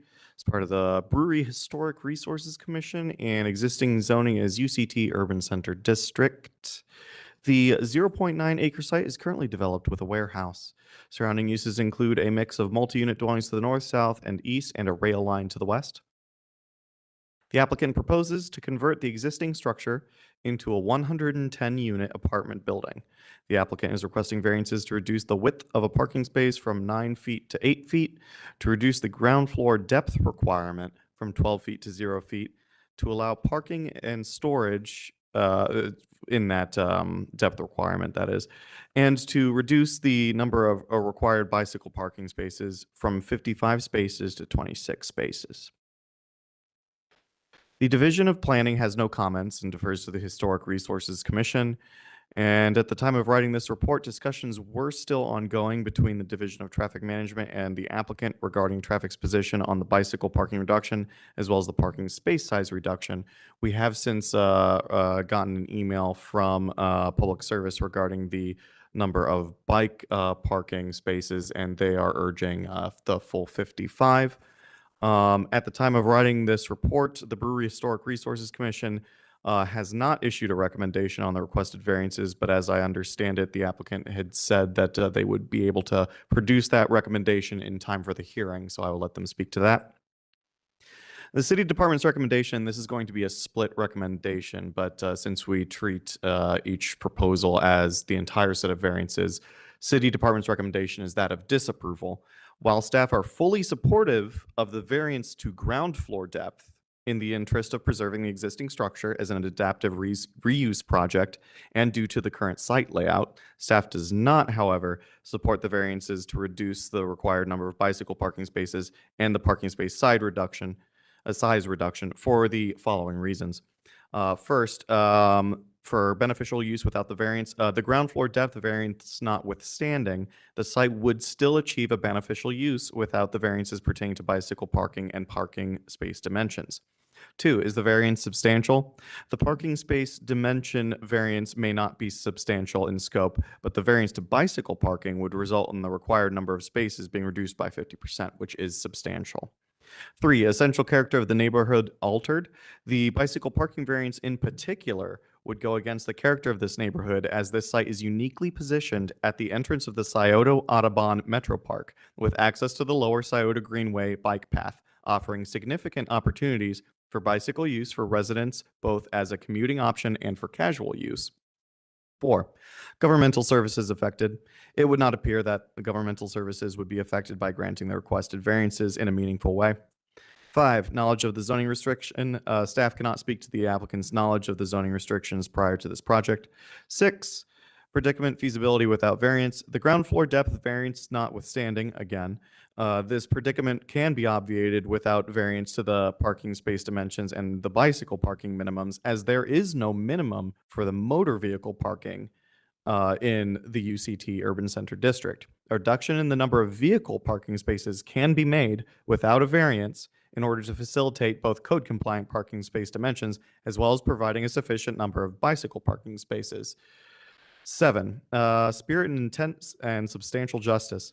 The spirit and intent of the zoning code would be undermined by approval of the requested variances to bicycle parking and parking space dimensions, as Columbus City Code 3420.060.a states that the intent of the UCT Urban Center District is, quote, a predominantly walkable district typically found around neighborhood centers with commercial amenities near a transit stop or along corridors transitioning between an urban core and lower intensity district, unquote. Therefore, the bicycle parking becomes a large factor in such an area. The variance to ground floor depth would serve the spirit and intent of the UCT district, however, as the aforementioned code section also states that, quote, these areas provide opportunities for infill development of vacant parcels and parking lots and reuse of older buildings, which is why we support that particular variance. Chair. Okay, can you state your names for the record and whether you were sworn? Hi, I'm Doug Irvin. I'm the Planning and Development Director for the Stonehenge Company, and I was sworn. Okay. James Leesburg with E.O. Robinson. I'm the engineer on the project, and I was sworn in. Okay. So we have some parking and spaces and bicycle parking that is not being approved by the city. What's your response? Well, first, thanks for the opportunity to be here this evening. We did appear before the Historic Resource Commission on Thursday, and they voted unanimously in favor of the relief that we are requesting tonight. I can't control how fast they type the letters, but that could be called, you could call and confirm that with them. The history of this project is, we appeared before the Brewery District Commission before they were rolled up into the Historic Resource Commission. I think we were one of their last approvals. And we had several iterations, and one of the requirements they always had is that we keep the walls of the warehouse that are along Front Street intact because it's part of the historic fabric of the neighborhood. We had no objection to that. At that time, we were zoned manufacturing. We were pursuing a zoning variance to allow us to have residential use. Then we were zoned UCT. And some things changed during that time because we had actually appeared before the Brewery District Commission and we're going to seek relief as relates to the same parking space issues at that time. I mean, in order to maintain the fabric of this building, I have columns that we're trying to maintain within the building as well, and they're not conducive to 9-foot increments. They just didn't build that way in 1912 to 1920. So that's, and I will let my colleague, James, tell you more about all of the iteratives there, but I explain that in greater detail. But, another thing that came about from that is that we're under UCT, we're not allowed to park within 12 feet of the right-of-way, which right now we're right behind that wall, and this is basically a zero lot line property. So, we are seeking relief for that just because I think we have a pretty unique, rare circumstance. And also with respect to the parking space issue of going down to anywhere from roughly about 8.5 feet for some of these spaces, while we do support the city's encouragement for less vehicular dependence, I also have to be a realist, and I have several urban properties and my people still have cars. And so I don't want to create a burden in the neighborhood. We did study this for the city as related to a traffic study over 2 years ago. And one thing we came back with is there's just not a lot of extra parking in this neighborhood. For whatever reason, it just, there is not. So we would ask for support on those smaller sizes as it relates to the width of these parking spaces. We're complying with all other aspects. As relates to one thing that did change is with UCT, we have no parking requirement, but now we have a bicycle requirement. And our initial stab at this when we kind of put our arms around it was we found appropriate locations we thought were conducive both for public access and for our residents, aside from their units, to store bicycles. This evening, and Jamie will get into this with you, but we do have a scenario where we get to, is it 55, Jamie? 56, yeah. 56 spaces. So, Bicycle? yes. Oh, So there could be an accommodation. We didn't submit that because I know there you have rules about timeliness and when I'm allowed to send things and when I'm not. But we did bring copies that we're happy to share. You can take a look, and I'm going to defer to my colleague, James Leesburg here to give you the technical details. okay. Yeah, we got the strongly worded recommendation that we meet the 56 or the 55 at 4 o'clock on Friday on the holiday weekend. So this weekend I found some extra spaces. Okay. They're not ideal, but we found them Okay. for the bicycles. Okay. As Mr. Irvin mentioned, as to the parking spaces, the smallest width, the depth is not an issue. It's the width between parking spaces, and that's mainly due to column lines, existing column lines in the building. It's hard to get 2 9-foot space column lines. Yeah, it's hard to get 2 8-foot spaces when the columns are 17 feet apart. So again, the smallest dimension width I have is 8'4". We've got 9 foot wherever we can. We did some parallel parking, those kind of things. I don't think there's any issue with the 12-foot setback with parking and storage. We do have our water meter room in that first 12 feet. And that's a requirement from the city that the second the water comes in, it pops up because the city owns the line until the meter. And if there was a problem, they'd have to tear up our floor to fix it. They want us to put the meter as soon as on that front wall. So the water meter room is in that, in that area. But again, many of these spaces are 9 feet wide. The parallel spaces and those kind of things meet the standard. It's just some of the others with the column lines. And the reality is the column, we've taken our dimension from the column, but behind it, we've got some crosshatch area and everything else that actually, we don't have 9 feet clear at the column line, but behind the column line, we do have the 9 feet, if that makes sense. How many spaces are you providing total? We are providing 116 spaces for 110 units. And then how many are the reduced width? I would say the majority of those. I don't have that off the top of my head. I'm looking the handicap spaces, and yeah, I'm gonna say the majority of those, probably 80 to 90% of those spaces are less than. Okay. But again, none of them are less than 8'4". We put 8 foot in the application because it was a minimum of 8 foot. Gotcha. Okay. Maximize them wherever we could with the hatching and that kind of stuff and moving things around. But like I said, I can't move column lines in a historic building. So. Okay. I have a question for staff. We have routinely done 9 feet to 8 feet when requested. What's the concern? The concern here was, I was about to say if traffic has an answer. No, I guess I could probably speak to that. I mean, that is correct. There have been many variances granted to 8 feet. And in this instance, this is probably a bit unusual that almost all the parking spaces are reduced to a reduced size. So that was an element that typically is not approved with. Usually there's maybe a portion of smaller car spaces. So on that basis, we were not necessarily in support of that variance, holistically going forth. But we do understand it is somewhat of a nominal, and based on the testimony and the additional information that has been presented, it would be just, and maybe if that could be a condition, if they're none or less than 8 foot 4 inches, perhaps that may be a little more helpful. No problem with that. Yeah, there's none that are less than 8'4". I've dimensioned them all here. And again, I can share that. And again, I talked to staff about it. Again, we're not required to have any parking spaces. Our bank would like us to have parking for the tenants because it's more, again, able to be rented, those kind of things. We're not taxing the street parking or garages in the area, that kind of stuff. So we're trying to maximize the parking the best we can. I'm good. But what I said, if we have to reduce it, we'll just have that nice 17-foot wide by 19-foot long or parking space. I see what you're saying. Yeah. I mean, you're trying to squeeze in. It's not divisible. Yeah. We're trying to, we got 8.5s instead of 9s, and we're getting 2 spots, but okay. we can hatch more and have less. And it's not atypical for parking garages At all. at all. So Okay, is there anybody here to speak about this application? Do we have any more questions for the applicant?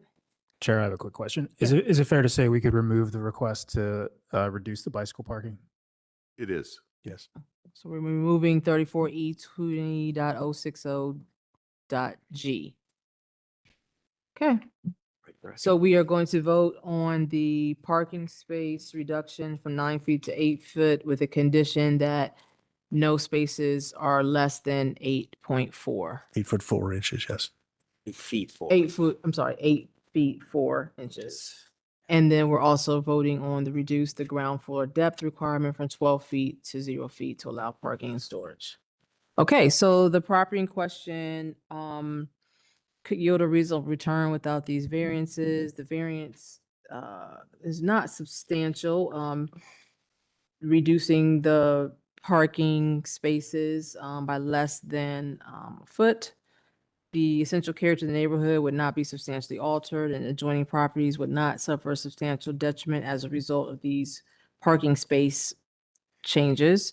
They are going to park all of their units in this area, so not increasing parking density for other adjacent property owners. The variance would not adversely affect the delivery of government services. The owner's knowledge of the zoning restriction was not discussed. They did not have, they could have not requested the variance and had extra large parking spaces, but to meet the needs of their residences, this was a better alternative. The spirit and intent behind the zoning requirement would be observed and substantial justice done by granting the variance for the reasons stated earlier. Are we ready to call the question? I'll call a question. Question's been called. Please call the roll. Mr. Jones, I agree with the chair's assessment and vote yes. Mr. Malacca, I concur as well and vote yes. Mr. Weldley, I agree and vote yes. Chair Palmer Bailey. Yes, variance granted. Thank you for your time. Thank you. 6125 Cleveland Avenue. I was going to go. 6125 Cleveland Avenue is located on the southwest corner of Cleveland Avenue and Homemaker Drive. It is zone CAC, Community Activity Center District, and part of the Northland Community Council. The 0.59 acre site is developed with an automotive dealership. Surrounding uses are an office building to the east, a retail establishment to the north, and an automotive repair facility to the south and west. The applicant proposed to construct a garage addition. Variances are being requested to not provide required blank wall treatment, to increase the maximum front and side street setbacks from 25 feet to 108.75 feet, to reduce the facade zone from 50% to 39% along Homemaker Drive, and from 60% to 52% along Cleveland Avenue, to reduce the required ground floor transparency from 60% to 40% along Cleveland Avenue, and 50% to 30% along Homemaker Drive, and to reduce the required landscaping from 70% to 15%, and to allow no building frontage type to be provided along the required frontage. Sorry, let me, I lost my place.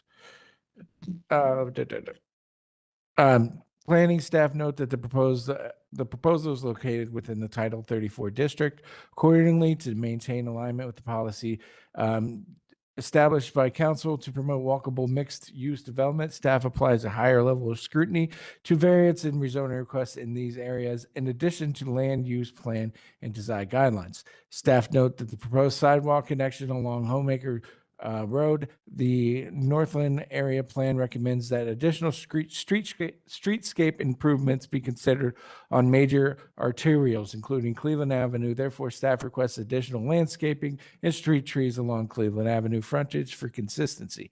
The Division of Traffic Management states that in consideration of a previous right-of-way dedication, exemption. Request approved for the site. No additional right-of-way dedication will be required along Cleveland Avenue frontage. The requirement to provide a pedestrian connection from the building to the public sidewalk is not shown on the plan. Sharon Township has previously requested that there be a commitment from the property owner that it is responsible for the maintenance of the sidewalk within its right-of-way along Home Acre Drive.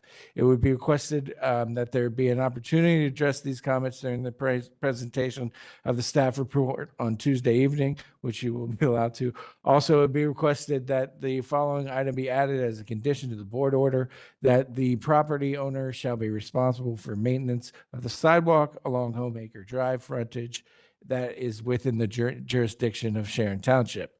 The North Carolina Community Council recommends approval with the following condition. The applicant will install and maintain the landscape and screening improvements committed on the site plan associated with the 2016 rezoning of the property. The variance from G20030A will be amended to vary only subsection A1 requiring 70% of the area between the facade and front parcel line be landscaped, and that other requirements of this section will be complied. That the marked pedestrian access sidewalk from right-of-way will be shown in the site plan and constructed to fully connect with the main entrance door of the primary structure, and that the lighting fixtures installed on the roof of the primary structure, which are currently non-compliant, will either be removed or realigned to contain illumination with the parcel boundaries. And I'm saying all these because this was in their recommendation. Some of these have been addressed, but it's not for me to talk about their conditions, so I just left them as is. I'm sure Dave can speak on them. Staff can recommend approval as the approval because the request will allow a garage addition for an existing automotive dealership. It will not introduce a new or more intrusive or intensive use of the site. The requested variances are reflective of the existing audio-oriented development pattern on the site and are not expected to negatively impact the surrounding properties. And we are asking that the condition that the property owner shall be responsible for the maintenance of the sidewalk along Home Acre Drive, along its Home Acre Drive frontage that is within the jurisdiction of Sharon Township. What is the blank wall treatment? That is part of the new code. Like basically you can't have a blank wall without some sort of art or let me just read it. Architectural breaks, articulations. Or yeah. Okay. So what would the solution would be? Windows? I mean, I'm assuming this means paint. Could be windows, could be paint, could be like bump outs that kind of break up the linearness, horizontally speaking. Okay. Okay, can you state your name and whether you were sworn in? You had it on.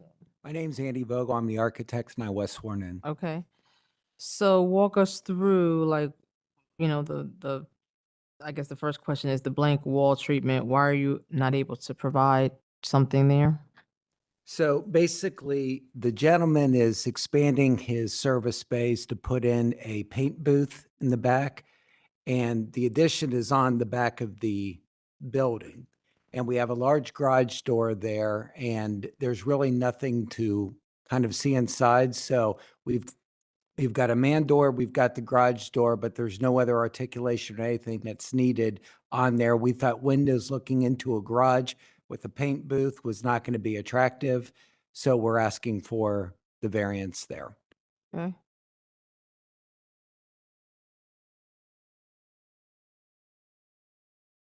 Why are we reducing the landscaping? The site is already developed and it's a used car lot. So he has a lot of auto display spots out in front. So what we agreed to do is just go back to the previously approved site plan because he had some landscaping that was not installed. Some was installed, but it was vandalized. But we agreed with the area commission that we would just bring it back to the original approved site plan. Okay. Anybody else have any questions? Anyone questions? Okay, can we hear for audience members? Thank you, Chair. Palmer Bailey, Dave Paul with Northland Community Council. I was sworn. Okay. As staff have explained, we did have 4 conditions for our support of the application. None really are relevant specifically to the variances they're requesting at this time from Title 34, but they did help to address some omissions that had occurred over the years since the site was rezoned. That was done in 2015. Our committee heard that case, but some of the commitments had not been fulfilled.